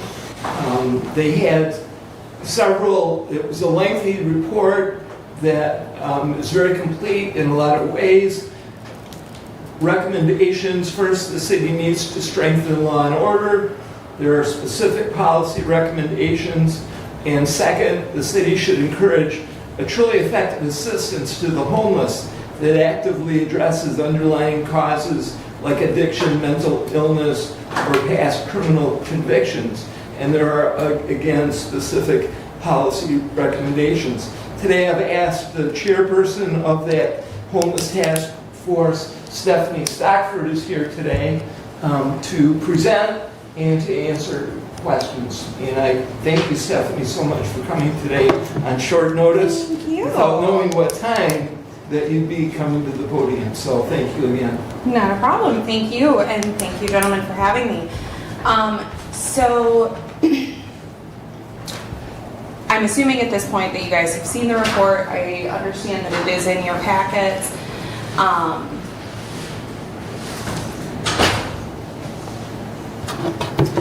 This is Josiah Lippincott. Josiah was the secretary of our task force and is the person who primarily put the report all together. So I did ask him to join me today, as well as Casey Sullivan, who is another member of our task force. To start, we have a problem in Hillsdale County. Specifically, we were organized by the city of Hillsdale, but overwhelmingly, the majority of the population that is experiencing homelessness that we have spoken to are Hillsdale County residents. Most of them lifelong residents. These are not outsiders who are coming to our community. These are us. And these individuals need help. A couple of things that we looked at and what put the task force together was actually a couple of instances. One in which a child was reportedly assaulted, and according to that report, it was a homeless individual who did this, and then also some instances of our city parks having things like needles in them along those lines. So the task force was put together to really kind of explore the problem and come up with recommendations as to what could be done. We took this twofold. We were put together again by the city's public safety committee. So looking at public safety, but then also looking at the problems that homeless individuals are experiencing and how we can help alleviate them. Our solutions that we have suggested are also two-pronged. Over the last 18 months, we have spoken to, like I said, individuals who are experiencing homelessness within our city limits. We've also spoken to individuals who are working from different agencies around the county to try to help people both directly experiencing homelessness and just general social agencies that are helping, that could expand their services to homeless individuals if they're not already serving them. We've also spoken to law enforcement, both at the city and county level. We've spoken with our prosecutor about what they're seeing. And so we really feel as though we got kind of a bird's eye view of what is going on. And again, our solution is a two-prong. We would like to see the increase in public safety. And I can let Josiah take that from there. Yeah, thank you so much for having us here today. I know Doug has already kind of heard this presentation, but this report, from what I'm hearing, has made some waves. And as the primary author, although this was a consensus project, I want to defend the report and also make sure I explain what its purpose is and its goals. And Stephanie's done a really good job of doing that now. Did a wonderful job as chairwoman of our task force. The first thing about this report is we're talking about criminalizing crime. We're not talking about criminalizing homelessness. All of the individuals that we spoke to, homeless, law enforcement, entities that work with the homeless, we heard the same story over and over again, that there are bad actors within the city of Hillsdale and within the county who engage in conduct which contributes mightily to the homelessness crisis that we're experiencing, especially in relation to sexual trafficking and drug abuse. So what we're hearing from law enforcement and from the homeless alike, there are somewhere between a half dozen to a dozen drug dens in Hillsdale City. These trap houses, as they're often called, are places where prostitution is often practiced. We've had homeless just admit, I engage in sexual acts in return for drugs. We know that sexual abuse is taking place. Unfortunately, one of our conversations with a shelter here in town, one of the residents there had been sexually abused and basically pimped out by her own family. And so if you take those experiences that we're hearing from the individuals who are homeless, and then you put that together with law enforcement, which is saying, hey, we have somewhere, the numbers shifting, but it's what I've heard consistently is over 500 active warrants in the county. And there's just a sense of criminals just not getting prosecuted. They get to plead down. They're not going to jail. It's really hard to get them into the Michigan Department of Corrections. We have a limited amount of jail space. We're constantly maxed out and above capacity. And that's a problem when you see crime as a sort of leading cause of this crisis that's affecting us. And there's two, I think, anecdotes which really sum up the problem. There's the first I just told you about the young woman who's being sexually abused. She's mentally disabled, can't really make decisions for herself. Her family's not assisting her. It's a horrific and tragic case. This is someone who needs assistance. She needs to be in a full-time, cared-for environment where she's protected. On the other hand, you have an individual that I spoke with at Stocks Park who was in the gazebo in the middle of the day getting drunk, right? And he's homeless. And I asked him, so, I'm a social scientist. I want to hear, why are you homeless? He said, well, I did have a place to live, but I get kicked out because I was misbehaving, right? So he had a home, then his own actions led to him losing that shelter, right? It's not that he couldn't pay his rent, it's not any of those things. It was a relative who kicked him out because he's misbehaving. And, I asked him, I said, what do you think about drug use in the county? He said, personally, I would do any drug that anyone put in front of me. And this is an able-bodied man, he's a grown adult, he's got the competency to talk to me, and that individual is just hanging out. He's hanging out in the park where my daughter wants to play. And as a father, that's really a tough thing to see because this is not an individual of good character. He's not doing anything socially productive. And it's like, this is bad. This is bad. And we talk about victims of homelessness. And there are individuals like the young woman I spoke to who is homeless and who has been victimized. But there are other victims as well. In a way, my daughter is a victim of homelessness when homeless individuals do drugs in the park and then leave needles and weapons in places where she wants to play.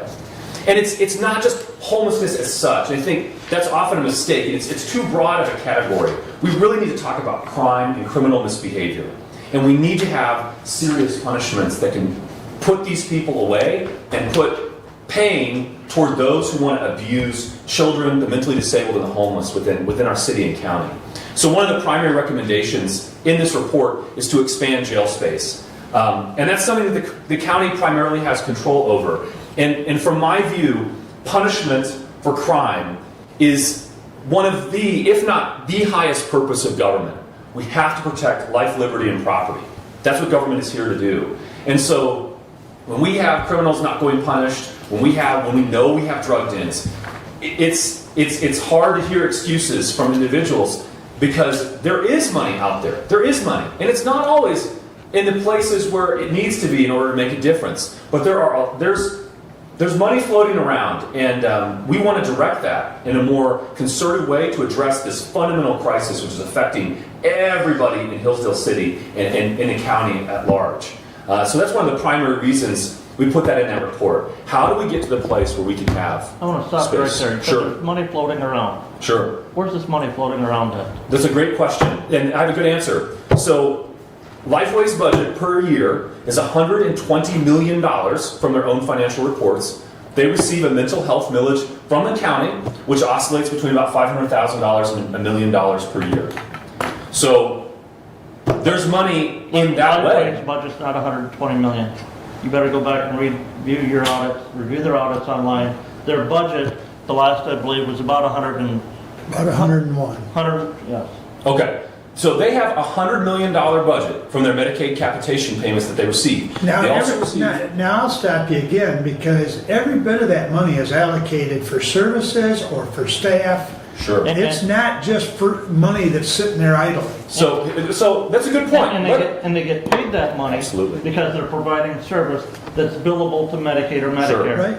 Or That other can't- health or other insurance company. That's wonderful. Let's talk about the money that Lifeways is spending in Hillsdale. Let's talk about the drop-in center. From ARC's 990, the organization that runs the drop-in center has a budget per year between $800,000 and $1 million a year. They spend that money on two locations, one in Hillsdale and one in Jackson. The one in Hillsdale has become an epicenter of drug abuse. It's become an epicenter of misbehavior. It's a blight on our community. That's money that could be spent more effectively in addressing the homelessness crisis. Have you sat down with anyone from Lifeway staff, or are you just making these broad statements? Because So I'm making these statements based off of observing where Lifeways is spending its money, and they did send a representative to address us. well, Their financials are available I invite online. you to the board meeting tomorrow night in Jackson. Okay, I'm happy to come and ask the hard questions about why we have a crisis. Let me use an image. They have a Narcan vending machine in their headquarters. That's a sign that there's some failure. Let's say the number's $100 million. If you gave me $100 million to address mental health crises in Jackson and Hillsdale counties, I want to argue we can get stuff done. We can get stuff done. We could put, for $100 million, we could put every drug dealer in Hillsdale County in prison. No, Yes, we could. Absolutely, 100%. you're off base, and I'm going to stop you right there because you're putting all the blame on Lifeways for the homeless. The way you're talking, you're putting all the blame on Lifeways, and that's false. It's what I'm saying is that we have a crisis, that there's a lot of blame to go around. When we have individuals And who aren't going to homelessness jail. is not a Hillsdale problem. I mean, it is a Hillsdale problem, but it's a national problem. If you've done any traveling at all, there's homeless in Hawaii, Yep. there's homeless in Los Angeles, there's homeless everywhere Yep. you go. So it's not just a Hillsdale problem. You're exactly right. And my point is that we can do something about addressing the crisis here in But the don't city. attack Lifeways for being the sole part of the problem. Look, they're not that's the sole bull. part of the problem. What I'm saying is they have a massive budget that's funded by the taxpayer. There needs to be accountability. No, back up. Where does that money come from, Mark? It does come from taxpayers, Exactly. but it comes from multiple sources. Yep. And a lot of it is only captured after service is rendered. And that is filed for on a case-by-case basis. And the federal government uses Medicaid capitation per person expected expenditures. That's how they get their money. And if I don't think you fully understand how that all works. I am sure that it's extremely complicated. What I do understand is that they have a massive budget And and it's that the all money that they're allocated. spending in Hillsdale, they allocate to that drop-in center is money that is being wasted. If you spend money and you don't produce results, that's a failure, and that should be held accountable. Well, like I said, I do invite you to the board meeting. I 100%. invite you to meet with staff. Absolutely. Because you're You not, give me, after this meeting, you give me the time and date and I'll be there. tomorrow night, 7 p.m. in Jackson. Wonderful, I'll be there. Good. I'd love to have this conversation with them. I'd love to hear that what they're doing, I want to see clear metrics where it says, we had X number of homeless, we've been able to reduce that to the way we're spending money. Because what I see is the crisis is expanding. Go ahead, Doug, you've got a question. So, the passion that you bring and the realities that you bring are important parts of your experience and for us to know. Yes. And the report is very complete in a lot of ways. Sure. The Lifeways issue, Josiah, to me, is one that's very difficult to fathom by looking at an annual report. And that the conversation that you will potentially have with the folks that can directly answer your questions is not been had yet. Sure. And so to jump to the conclusions that you've presented, there's a gap. And so that being said, what you see is a perspective that is only in their annual report, which is not the how did we get to the annual report. Sure. And you need that in order to complete the process of connecting your dots. Absolutely. And the reason to say these things is to say, if I put it in my shoes, as someone who's been in charge of military men, who's been given missions and assigned serious tasks, assigned to spend money, I had to show results. And so as a citizen, I'm just perceiving the end result. And so when I see individuals doing drugs or tweaking out outside the drop-in center, and then I find out Lifeways is funding this to the tune of $1 million a year when I go pull the 990s from the IRS, to me, it's not all Lifeways' fault. But there needs to be some accountability in the sense of, whoa, is this working? If we got the Narcan vending machine, are we really addressing the drug crisis if the only solution we've got is, hey, you're overdosing, we need to inject the right kind of chemicals in your body to save you? I think we failed, and we need to figure out why. So what I see here in front of me is a preliminary draft, that your conclusions cannot be conclusions yet, because there's more information for you to be had. There will always be more information to be had, and I agree 100%, Doug, and that's why I'm going to take Mark up on his offer to come talk to the Lifeway staff. What I'm saying is that this crisis has exploded in the last 10 years I've been here. Make sure you leave me your contact information. 100%. Because I don't know that a board meeting is the full place to engage in this, but I will certainly get a meeting set up with you and staff because there's some questions that need to be clarified. And of course. And the other thing, you talk about that, people using drugs outside of that Narcan. There are so many things going on right now to try and make drug use go away or lessen or safe there's even a proposal that Brent and I have heard about safe use, providing clean needles and things as far as use with opioid money. We haven't taken that type of thing up, but that's one of the things that's being thrown out there to make it safe. And there's a lot of ideas out there, but you can't just throw accusations or blame at programs that they're trying. You know what?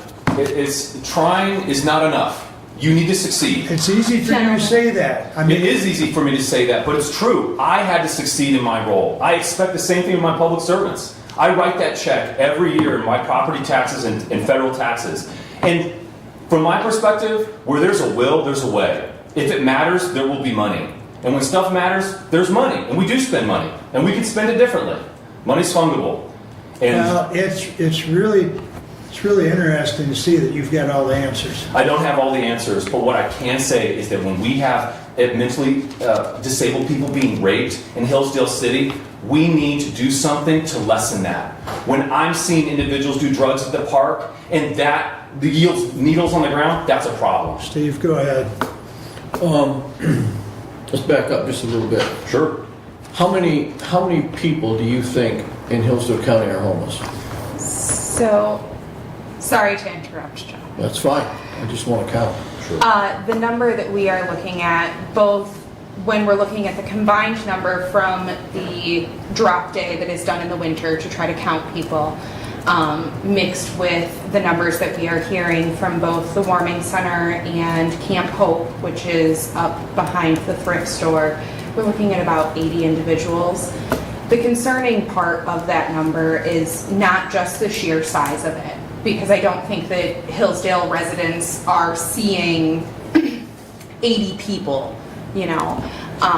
One of the things that's been noted time and time again is that over the last several years, there has been an increase in families, children, that are experiencing homelessness, and homelessness in the classic definition of the sense. These are people who are staying at the Warming Center, staying at Camp Hope, entire families that they're having to be accommodated, some of them with young children and infants. So that is obviously very concerning. So if you think we have 80, and I'm gonna say, without really knowing for a fact, but I would believe that our number is higher than that. Yeah. Yes. What percentage do you really feel are considered to be dangerous people? I would, yeah, just based off of our report, about a quarter to a half of individuals, again, we're estimating, just they refuse to accept assistance, and then... No, wait a minute, because refusing to accept assistance is Sure. different than someone that's dangerous. Yeah. Let's not paint them with a broad brush. If you look at the individuals that we have spoken to, the experiences that they have described to us, the majority of the homeless individuals that we have spoken to are more likely to be victims than to be committing crimes. Now, are there outliers who are part of this population? Yes, we see them in the arrest records all the time. But again, it is my belief that they are more the outliers of the population as opposed to the majority of the population. And we should say that substance abuse is going to affect that. Someone who might be fine when they're sober is going to be more unstable if they are on some sort of, and if they're addicted and on some kind of substance. So drug addiction is pretty common in that community. And so we're looking about half of these individuals really want to get help. And they use the services that are provided. But this other half, it can be difficult. Sometimes they don't want to accept services. They're outside of the purview of these entities because they like this way of life. Like the individual I spoke to, he likes the freedom he has. I asked him, I said, what about getting a job? He said, well, not during the summer. That's when I hang out and drink. And that is an issue, I think. There's multiple layers to this onion, and there are several different kinds of homeless people. We all know that. As far as I'm concerned, one homeless person is a crisis in the United States. It really is. This problem should not exist. However, it does. But what you're telling me is around 20% of the 80 people, the number that you gave us, are dangerous people. Seems to me that's more of a law enforcement issue than it is for us to deal with in any way, shape, or form. And what we hear from law enforcement is they don't have space in the jail. So how do we get that space so that we can put criminals in prison, in jail? And we understand that things like, I know the current issue and what has been brought up to us is the communication devices that are currently on the ballot. That's obviously priority. However, what we're looking at is what should be next priority is increasing that space. Because if we can make it to calls safely, great. If we can get the calls safely, great. Obviously that is priority, otherwise the calls aren't coming in and we don't know what's going on. However, increasing that space afterwards, and both our current sheriff and individuals who are running have mentioned wanting to put together programs to help prevent people from going back to jail, things like that. Our current sheriff has done a wonderful job expanding the education program that is currently being housed in the jail. More space will also allow for more programs like that. So maybe we can see a reduction. So I commend you for your enthusiasm and your passion for this, and I agree with a lot of things that you say, but I'm also on a Human Services Network, and there are over 20 networks in Hillsdale County that have resources available for these individuals that need help. And we just had a meeting on Tuesday of this last week, and you weren't there to do a presentation there. It seems to me like that would be an excellent place for you to start, give your presentation to the whole network in one facility, and then go from there. Yes. If I may, just so one of the individuals who lived in my neighborhood was running a drug operation out of his home. He was known to law enforcement. This was a guy who had been on probation, had just gotten off. He's running a marijuana grow operations, people coming and going all hours of the day and night. He decides at one point to run over one of my other neighbors in his truck and drives his truck onto that guy's property and tries to run over him, his mother, and his brother, unprovoked. And, you know, when I talked to law enforcement about that, they were like, well, yeah, we knew he was running a drug operation out of that house, but we got to get him on something big enough to put him away, because you've got this case where we have a limited amount of space, and we need to put these people away. And what does that have to do with his comment about you being at the... Sure. What I'm saying, and the addendum here is to say that there are those individuals who want to use that network, and they will use it. At the same time, we have individuals who won't use those resources, and also other individuals who are simply drug dealers and criminals who exacerbate this problem. So your solution is put them all in jail? The criminals need to go to jail, 100%. And in that regard, your report, Part A says build a bigger jail, house more inmates.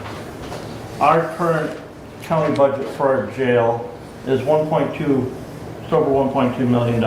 Sure. Okay? That works out to a cost per inmate, and I believe we're 67 inmate capacity is what our jail is, of $18,278 per inmate annually. Okay. The state legislature, who is the one who sets the penalties for misdemeanors, felonies in the state of Michigan, they're the ones who determine what people can go to jail for, to jail, or to prison for. Sure. So we don't have no say or authority over that. You talk about building a bigger jail.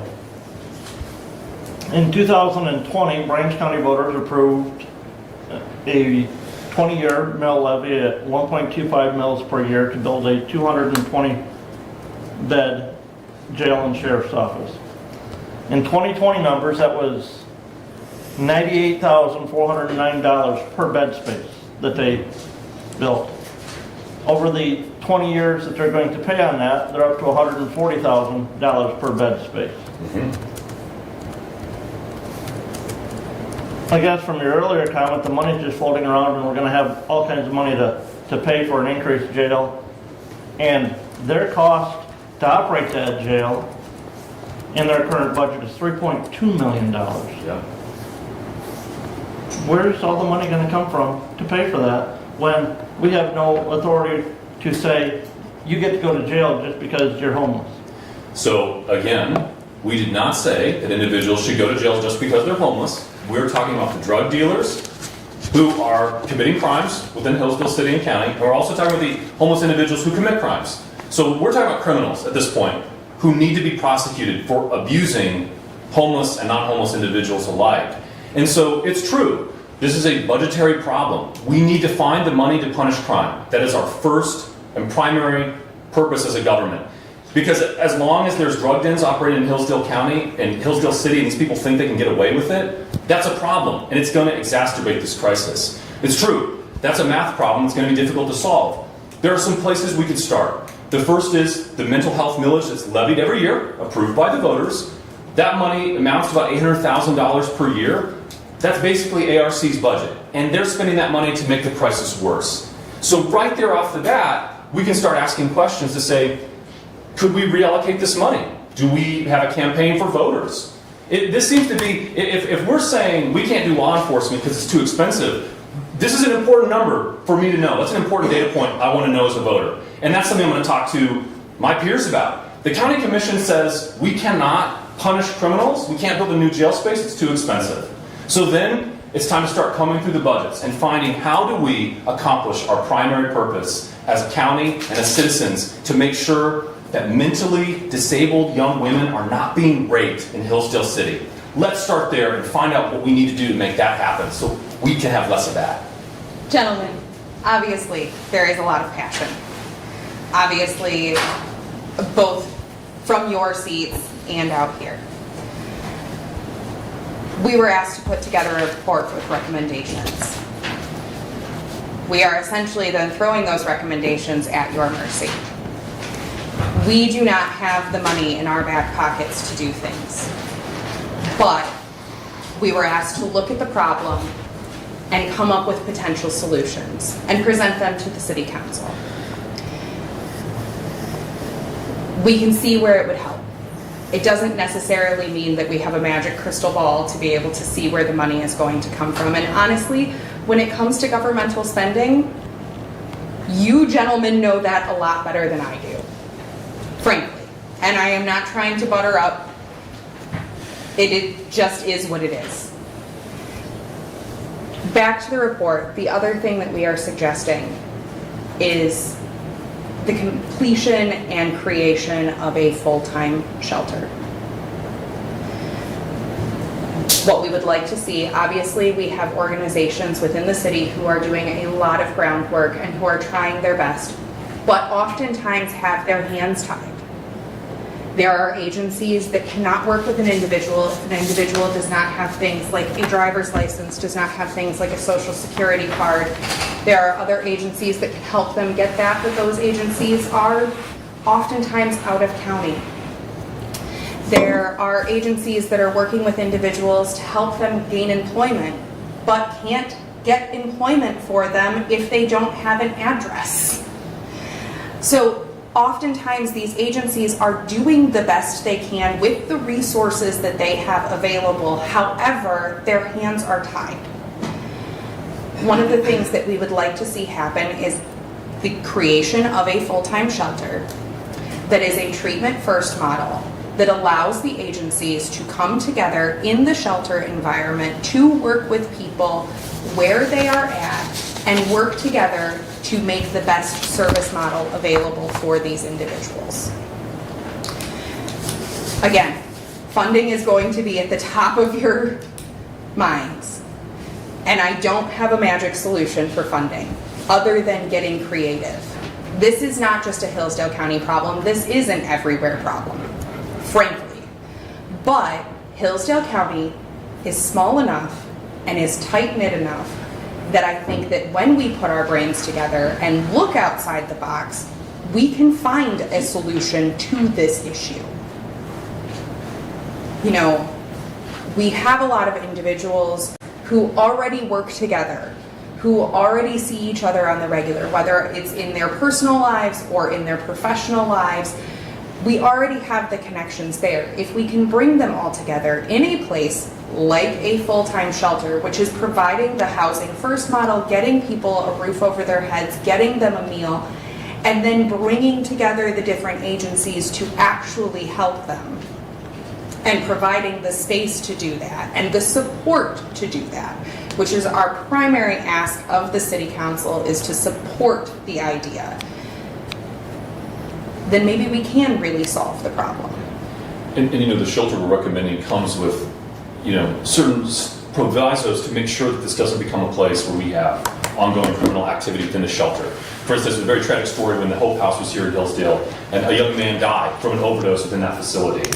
That's the wrong answer, right? What's going on with the drop-in center? That's the wrong answer. But there are entities like Penny Myers with the Share the Warmth that I think provide a sort of window into what could be done. And she's doing that on a $50,000 budget per year. So it's a really good use of money for what's being provided. So something like that, again, doesn't need to cost all that much money, but could provide a place to get individuals off of the street, out of public spaces, and give them a place with this roof over their head, 3 meals a day. They're clean, they're not doing drugs, and they even have the opportunity to do something socially productive. And I think for a lot of those individuals, that would be a really good thing for them to have, the structure in their lives that they can feel like they're improving themselves. So it all goes together. We need to help those who want to be helped, and we need to punish those who want to harm others. Thank you very much for coming and presenting. It certainly provided opportunity for a lot of questions. Of course. And there's probably even more questions that can be addressed and answered. But I thank you, Josiah and Stephanie, very much. Thank you so much. And Josiah, email me and I'll set you up a meeting. We'll get together with Lifeway so you can better understand that situation. Of course. That sounds great. Thanks, Mark. Thank you. Please continue, Doug. That completes my report for today. That's enough. That'll work. All right, we'll jump back to the top of committee reports. Brent? All right, well, I'm going to be fairly short in my report today. Talked to Derek this morning as of 8:45 this morning. He's still waiting on numbers from the Road Commission for their end-of-year financials to submit to our auditor to put those numbers into our audit report. The Road Commission is a subunit of government of the county, and we have to have those numbers. I have talked to Road Commissioner Schmidt and Klein to urge them to convince their staff at the Road Commission to get those numbers to Derek so that we can get that audit completed, as that is due on June 30th to the state of Michigan. So, There's a meeting on Thursday. well, Thursday's not soon enough, Commissioner, because we have to put those numbers together to get that financials to our auditor for them to finish the report so that it can be submitted. I understand. So, and yeah, that was the pushback Derek had been getting from the staff at the Road Commission is, well, we got to wait for the road commissioners to approve it. These are numbers coming from the auditor. They need to, to our auditor, so. Okay. And again, maybe we already have those because that was 2 hours and 15 minutes ago that I talked to him, so it's possible that the Road Commission staff has forwarded that information on. And there was a comment made at the beginning of our meeting that the county brings in $3 billion a year in tax revenue, and I kind of dropped my mouth on that a little bit.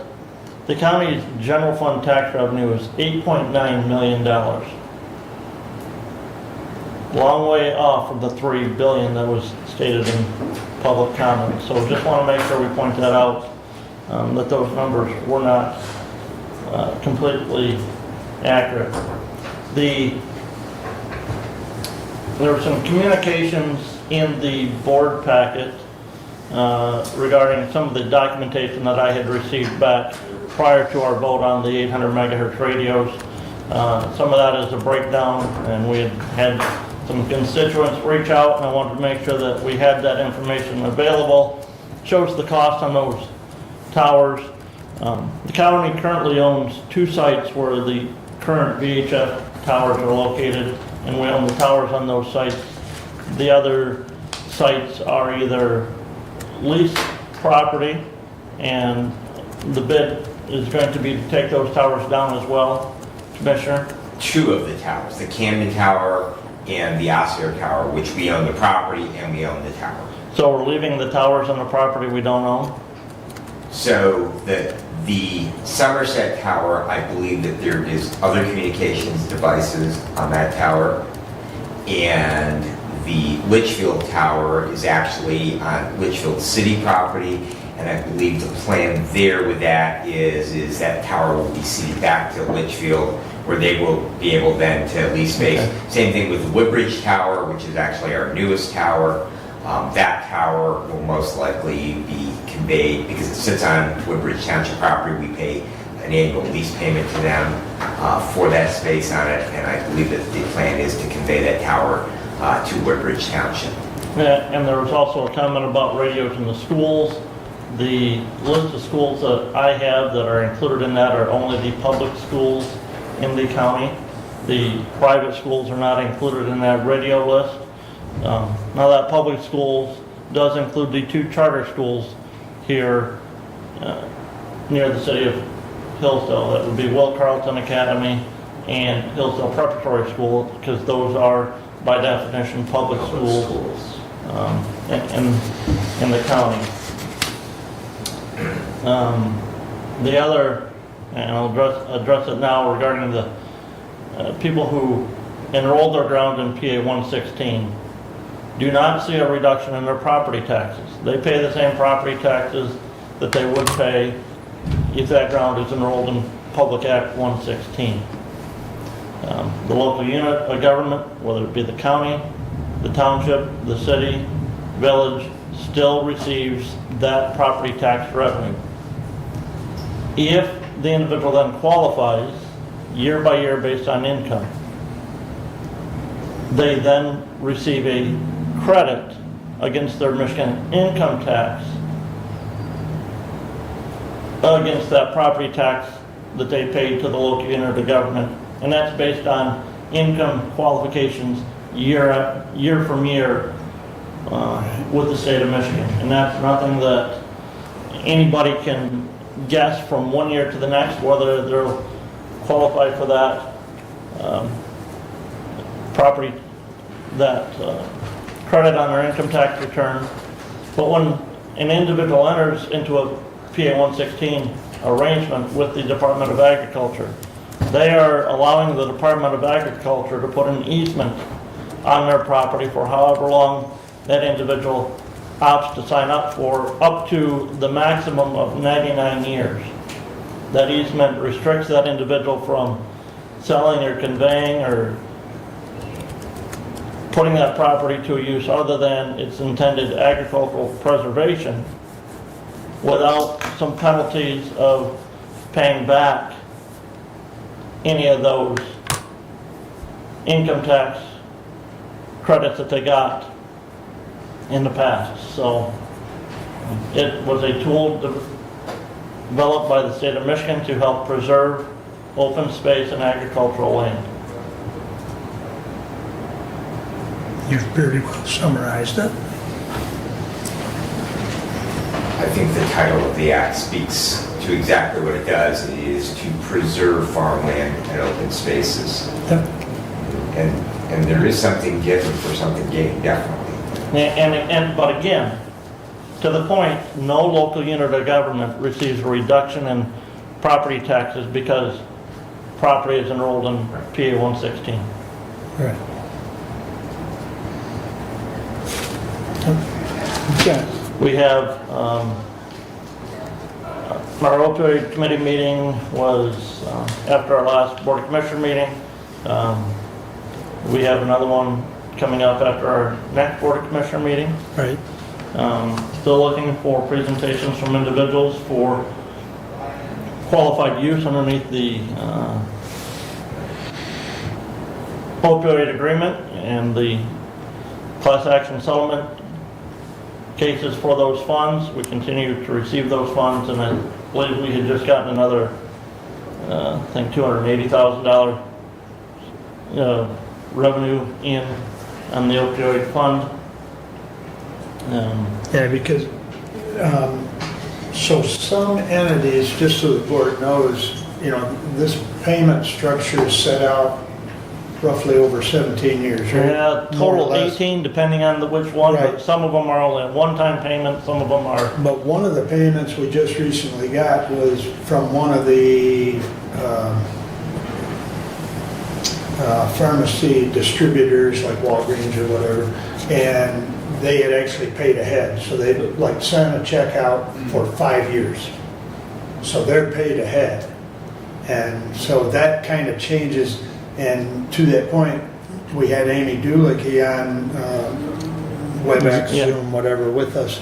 And she said what's really going to happen because of those pay-ahead payments is we might get a bunch this year, and we might get a little next year because entities are paying ahead. Yep. So, but it's just a matter of finding qualified programs for the expenditure of those monies Yeah. under Appendix E. And, and that's the thing is, making sure that those expenditures do qualify underneath the Appendix E. We have Board of Health meeting on Thursday. We'll be looking at approving a revision to the current year budget. Sorry, Steve. And approving the first draft of the 24-25 fiscal year budget that has to be approved and sent to the state. So that's my report at this time. Any questions for Ron? Okay. Well, Steve, now that you don't have to report on the health, no. Your turn, sir. Well, I had a busy week. June 17th, I had a Board of Health Finance meeting where we accepted and approved a budget amendment, moved it forward to the full board.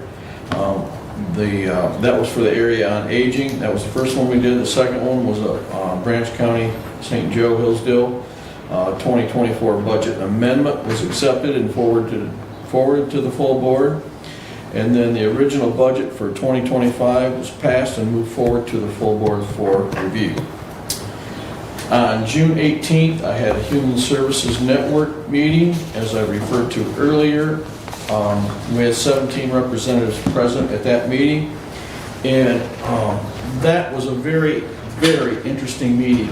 We had a presentation from Clint Gruger on trauma and how to deal with trauma, how to recognize trauma, and how to train for trauma, and crisis protocol. He covered quite an array of interesting things about trauma, and I just found it fascinating that he's so deeply involved in that, and that is an absolute excellent program he's into, and if you get a chance to listen to it, I would encourage you to do so, because trauma does, as he pointed out, affect every aspect of our life, and honestly it starts in grade school.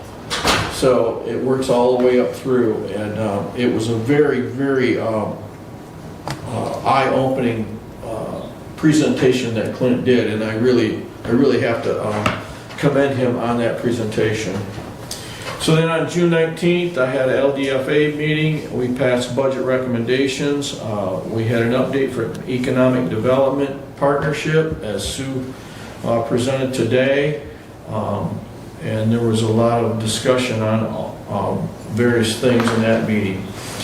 June 20th, I had Michigan Works Southeast. We approved a couple of resolutions there. 2023 resolution amended the budget for 2024, and we had resolution 2324, which approved the potential budget for 2025. All the money's not in for that yet, so that has not been finalized yet. And then we also passed resolution 2325, which is policy issuance for Michigan Reconnect program for a grant of $400,504. And that will conclude my report, except I have Senior Center today at 3 o'clock, and then Health Department on Thursday.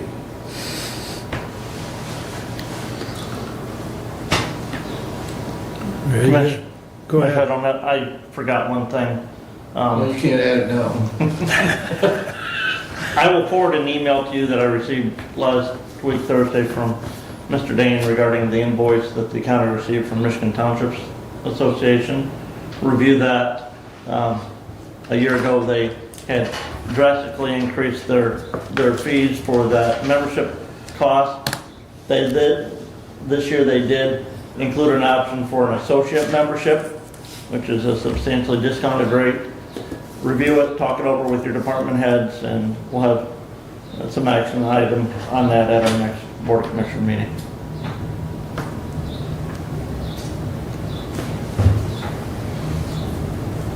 He's busy.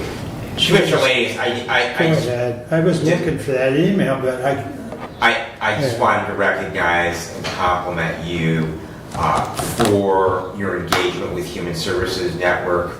I think one of the things that is unique when you are a member of the Board of Commissioners, that you do begin to realize all of the interrelationships that many members of the public never ever see. Yep. And so when I talk to people who ask, what does a commissioner do? It's really difficult to try and explain all of those interrelationships, but I wanted to publicly recognize that I appreciate that you know, having that understanding and your engagement with that body. I know that in the time that I spent on it, it was very educational to learn the various resources, and in many cases that we as commissioners can be advocates for all of those different services because people simply are not aware that they exist. So thank you very much. Yeah. Well, that human services is... It's a big network. It is. It's a huge network, and that's why the presentation we got earlier for the homeless, that's why I recommended that they get involved, because there are so many entities in Hillsdale County, but not just Hillsdale County, but Jackson, Lenawee. We all have, you know, every county has human service network, Right. and they all do good work. And you know, for an organization or a committee like that, you know, that's a really good place for them to start and build a foundation and actually get something started within all those entities being able to contribute a certain amount to it without depleting the resources of one or another. So they can all peel off a little bit here or there and maybe accomplish something. So being able to get those entities to work together is huge. It's huge. And a lot of them do that already, so. That's it for me. Any other comments or questions? I think you just sent that email. I just forwarded it again, yeah. Okay. So as Brent indicated, take a look at that. I guess my only concern on the associate membership, yeah, it's 1/3 the price. Well, I should know it's more than that, 1/5 the price. But do we still get what we need? And I guess that's what I think Brent wants you to ask your department heads. But yeah, $2,500. Is that what we paid last year? That is. Okay. We had been paying, based on a per capita basis, Yeah. I believe it was in the $300 range. Right. It was considerably. Dramatically. I will say we did budget, the budget is built based on the $2,500 Okay. contribution. All right. Do you want that on Yeah. next meeting? Okay. Duly noted. Thank you. So on that, Yes. you'll have the clarity between an associate membership and a full membership, right? Thank you. Yes. Yeah, we'll expect a A full. little light reading for you. And again, reach out to, those, if you work with department heads, reach out to them, see their thoughts on use of the information from MTA Mm-hmm. and access to their. That should be a online topic. We have department heads this Friday, so that would be something that we should Good probably idea. mention there as well. Mm-hmm. Okay. We'll bring that up Friday, or one of us will, both of us will. Okay. Brad, I think we're up to you. Alrighty, I will start right out with my action item 24079, which is the renewal of our off-road vehicle ordinance. 24076, to the Honorable Board of Commissioners. We, the Board of Commissioners, authorize Mark U. Wiley, Chairman, to sign the attached Hillsdale County ORV ordinance, which is adopted for the purpose of authorizing and regulating the operation of off-road vehicles on roads in Hillsdale County. I would move for adoption, and I would ask that we omit the reading of the entire ordinance. Everyone has copies. That was in the packet as well, but I would move for adoption of the renewal for 5 years of our county off-road vehicle ordinance. I second. All right. So just cliff notes on this. This is the same ordinance that was adopted in 2019. Our current ordinance expires in September of this year. I did have some questions in regards to why we were doing this early, and just very simply, we have a lot of things that will keep us busy over the next couple of months. We will be finishing up the courthouse with the work there.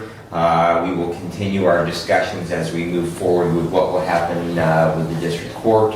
And we have a number of other big projects that simply gets us off of our calendar for a couple months from now.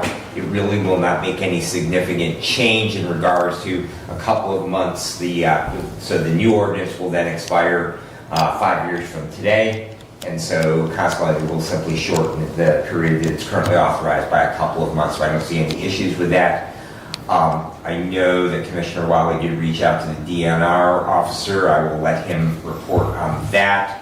But the ordinance as presented has no changes in the language from that which was adopted in 2019. And will sunset again in 5 years. And will sunset again in 5 years. And as to the DNR, Chris Reynolds was good with it, with the exception he thought that the helmet section should mirror the state. And it, there is a difference in our ordinance versus the state. So that was his only comment, but other than that, he was good. So, and I know Brent's got a few comments, so we'll run over to this side of the table. Again, I had the opportunity last week to go to Chippewa County. And thank you, Commissioner, for reviewing those bills on the last minute notice. I had completely skipped my mind.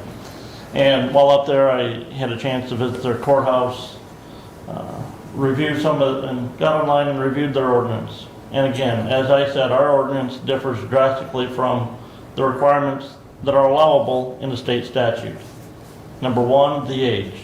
I see no reason why the age could not be lowered down to 12, as is allowed in the statute, as is allowed on DNR property.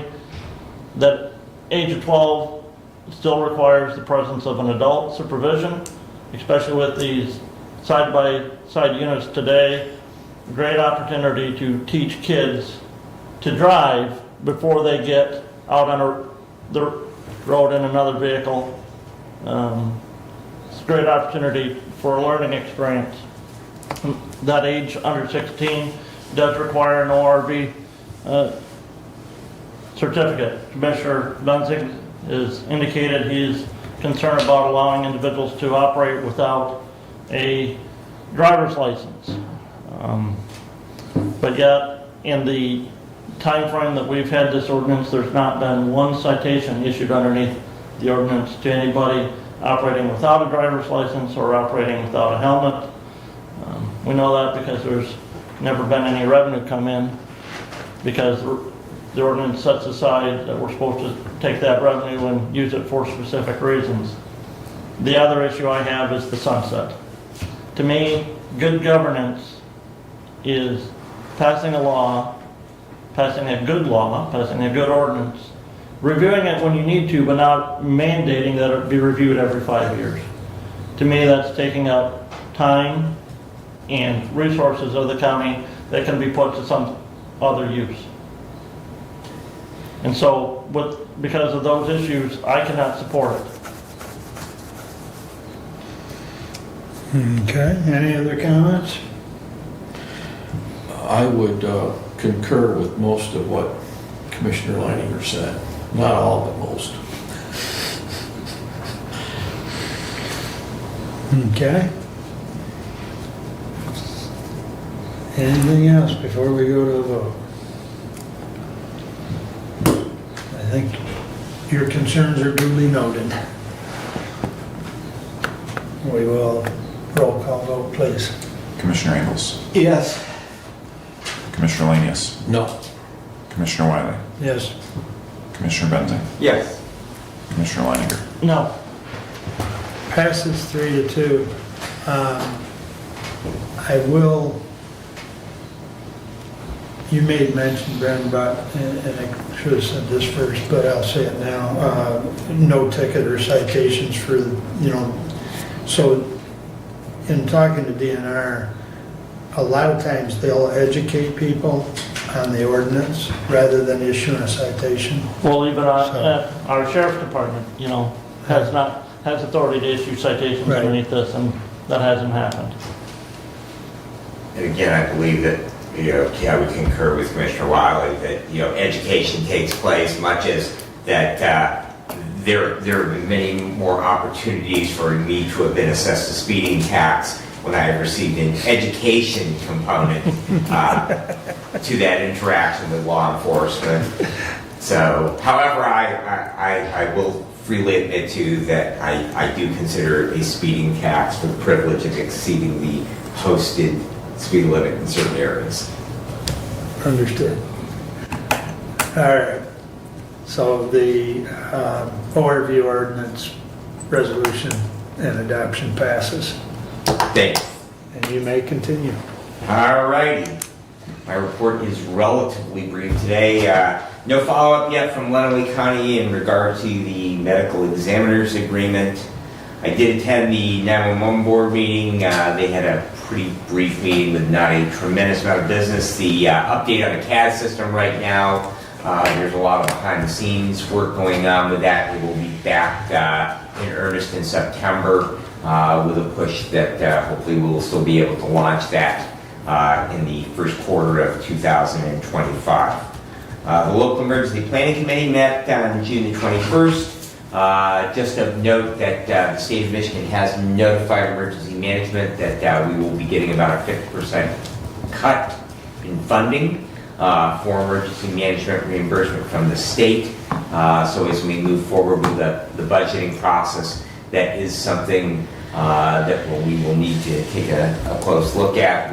In the overall county budget, EM is not a huge component, but it is a very, very essential component. Anything from agriculture to industry to those of us that are residents that we interact with EM and have the potential to interact with them. So it is a vital function. North Adams did host their second Eats in the Streets festival last Sunday. I believe Commissioner Ingalls was there. That's a really, really nice event. It's a food truck event, and they have in their downtown, and it's been fairly well attended. I do have Child Death Review Team today at noon, so if we are out of here by quarter to 12, that would be wonderful, but if we are not, I may bug out a little bit early so that I can get out to Care Drive to Lakeway's boardroom for that meeting.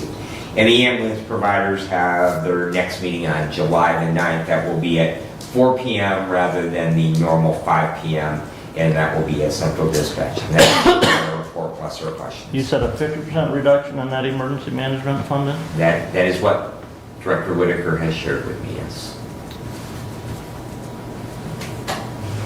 For the coming year. Just one thing I'd note, while we're talking about emergency management, and it was mentioned earlier, the millage issue that's on the ballot for the 800 megahertz radios. I had this conversation with Director Whitaker and some other people in the committee that are promoting the passage of that. Unfortunately, I had an issue with the flyer that was produced because it used a taxable value of $250,000 as their illustration for what that millage would cost an individual. And in Hillsdale County, and I had Director Wheeler put this information together, residential properties with a taxable value of over $100,000. There are 3,029 residential properties, residential classified properties in Hillsdale County that have a taxable value over $100,000. That's of the 25,268 residential classified properties. So that's just shy of 12% of the total residential properties would have a taxable value over $100,000. And their average taxable value is only $146,982. By and large, over 50%, no, 62% of all residential properties in Hillsdale County have a taxable value of below $50,000. And I'll forward this data to everybody. So in your communications with constituents about that millage levy and, what's it gonna cost, it's, if approved, it's gonna be about $1, just under $1 per taxable value per year. And again, the vast majority of residents have below 80% have below a $75,000 taxable value. I believe you shared with us last meeting that the average residential property, which would include that 12%, is roughly $48,000. Yeah, just under $48,000. So the average homeowner in Hillsdale County would pay about $48. Correct. Per year. Per year.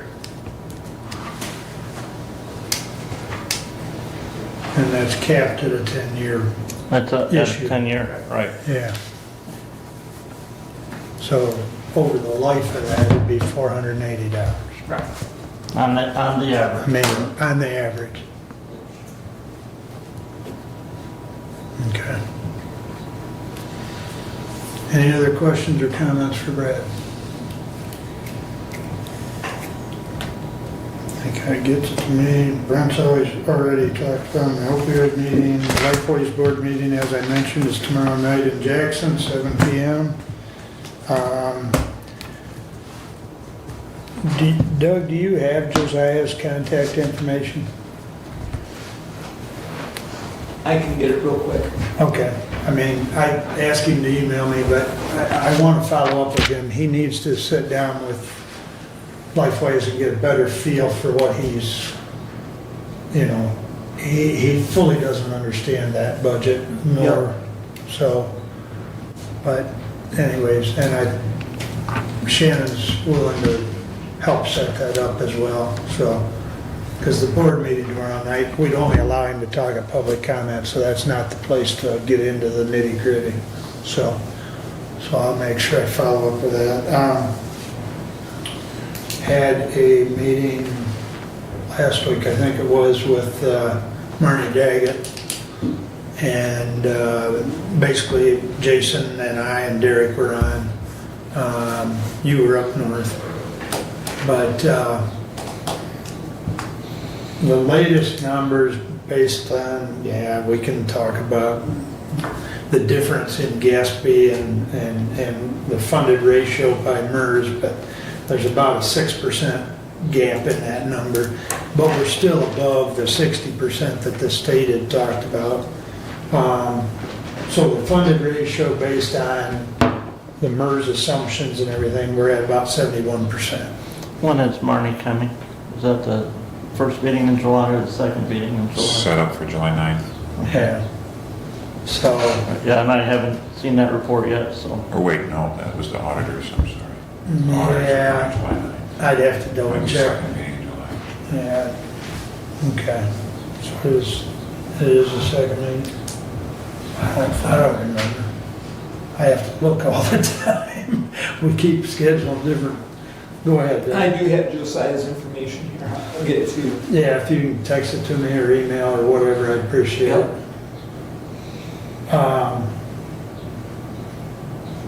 But a lot of discussion on different things that Marnie's been trying to do with staff out there. Yeah. July 23rd. July 23rd.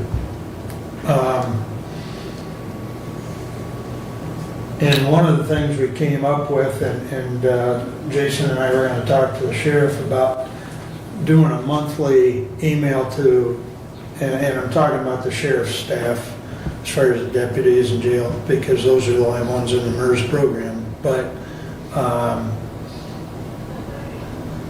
just sending out some of the videos, because there's a lot of different video clips on the MERS webpage that talks about, and try and get some of them to click on them and watch them. I mean, a lot of the videos are just short 4 or 5 minute clips.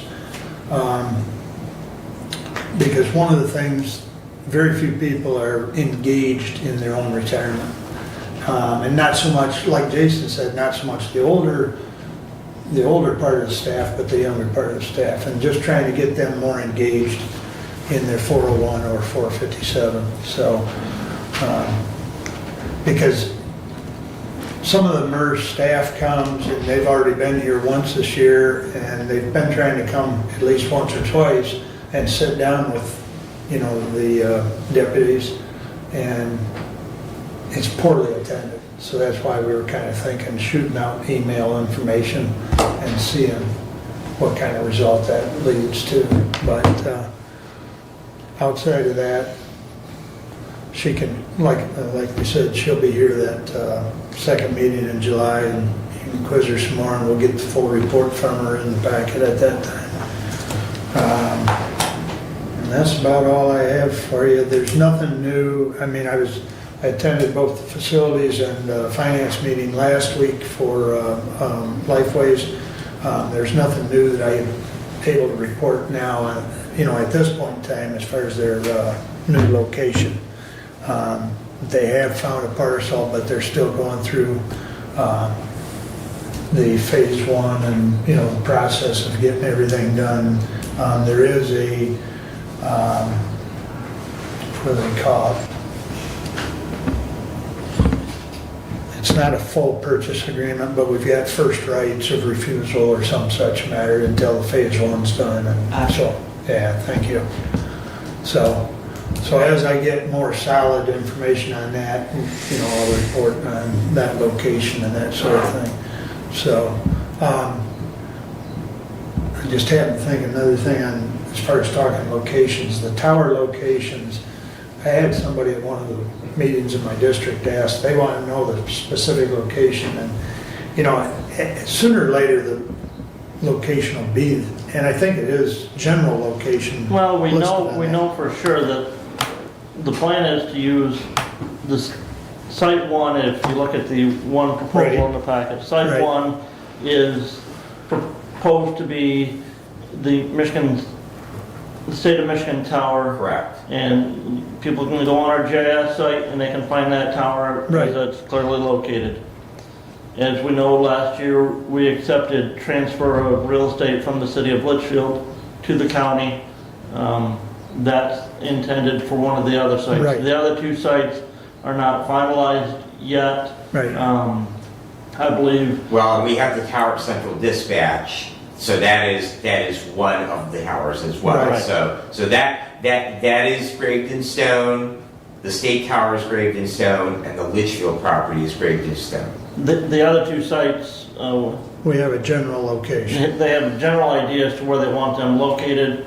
Right. And that location is for elevation and distance to be able to service the coverage area, but it's not, those actual sites are not finalized yet. Right. Correct. They were recommended in our Televate study, which we did before we got proposals. Right. So that was an engineering firm. That's all they did. Right. And so they said approximately the area of Camden and Grass Lake Roads for one tower, and the other was in the village of North Adams. So those were the two locations that our engineering study recommended. It was somewhere's proximate to those locations. Right. Okay. All right. That's all I have unless there's a question. All right. That brings us up to our second public comment. Anyone wish to address the board at this time? Bob? If you would like to say a word or two? 3? Hello? 1. This is how I talk to the board now. You still have your sense of humor. Figured I had a wall to talk to. There is a great concern. You guys want to push these millages through. Everyone is getting pretty antsy. I think you may, and you, Mark, might want to take a look at your 3 minute and get them 5. If there's if there's people who want to talk, there's got to be an extension of time.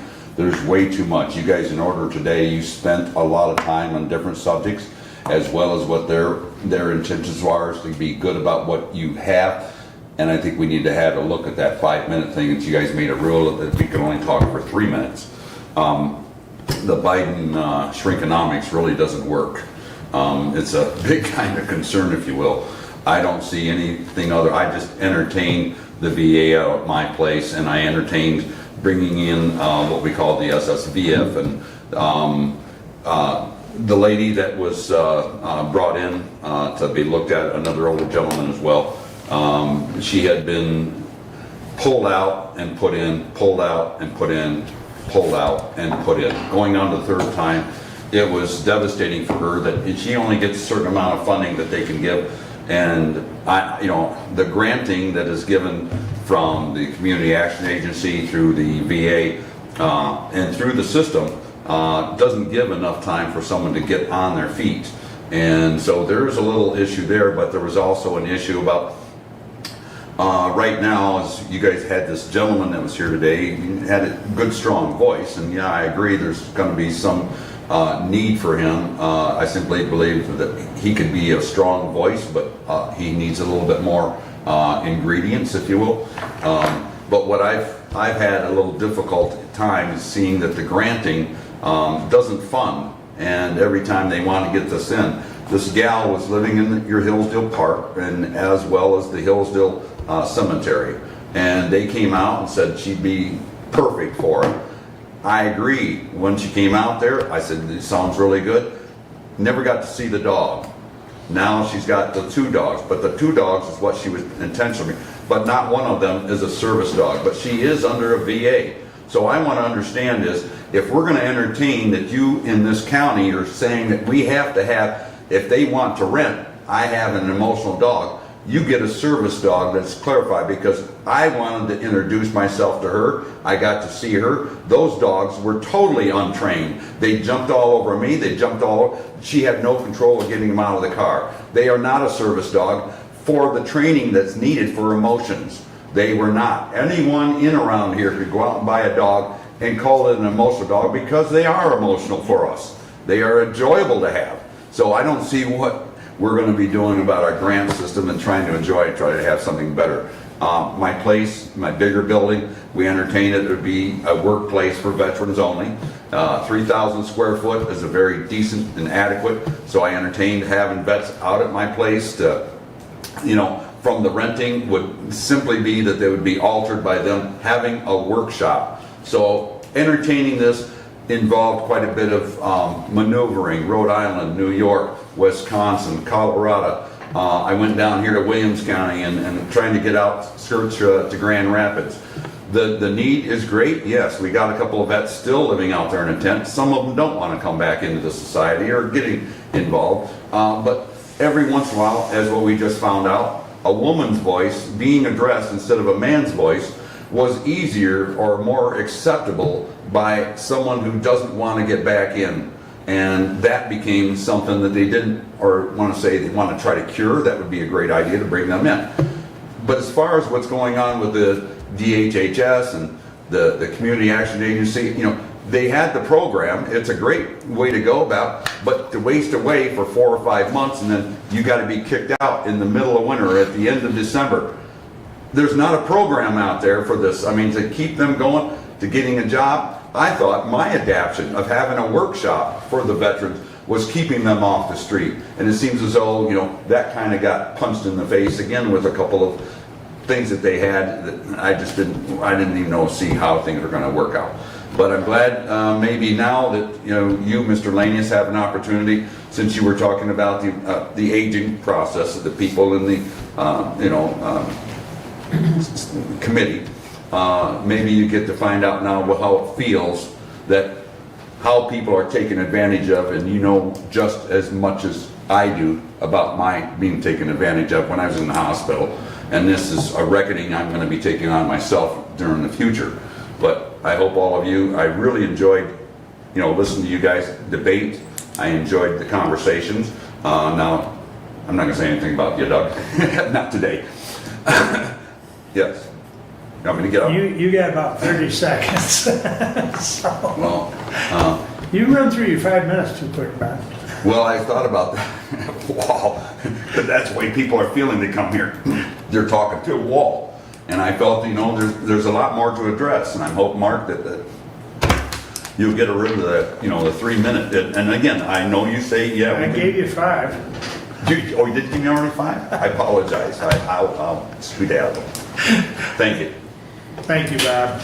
Anyone else wish to address the board? All right, additional business, Brent? Watched a video this morning, a replay of President Reagan's 1984 acceptance speech at the Republican National Convention, and in that he said, we celebrate Independence Day, not Dependence Day, where we declared our independence from tyranny and overreach of government. And I just find that interesting here as we're shortly coming upon that celebration day again, that it is Independence Day that we celebrate.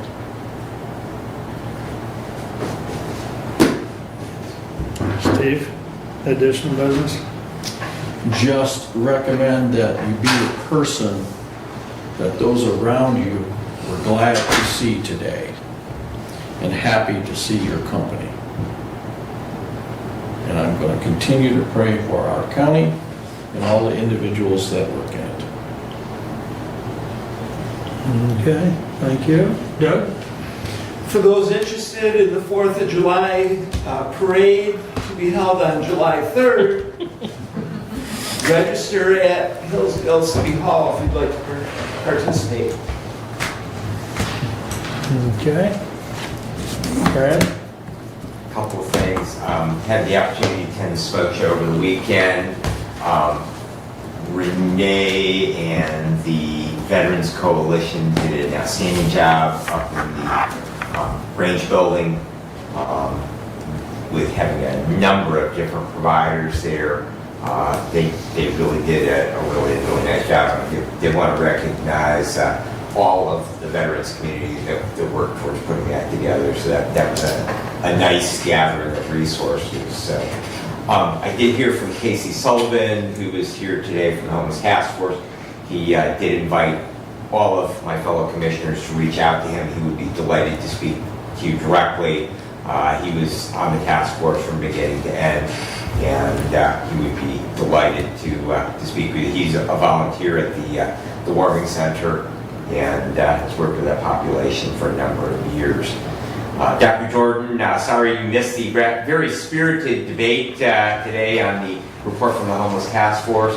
That is on our YouTube video, and I would encourage you to catch that there, and at least you can see some of the exchange there on it. And I just wanted to close my closing comments with, as a radically pro-life individual, I would argue that all life has value, and every individual deserves a second or a third or 100th chance at recovery. Thank you. You just look, as far as YouTube video, it's just under Hillsdale County Commissioners or Board of Commissioners. Yeah, Hillsdale County Board of Commissioners. Thank you. There's plenty of them in there. They store them all. So, all right, we're adjourned. Thank you one and all. With Casey's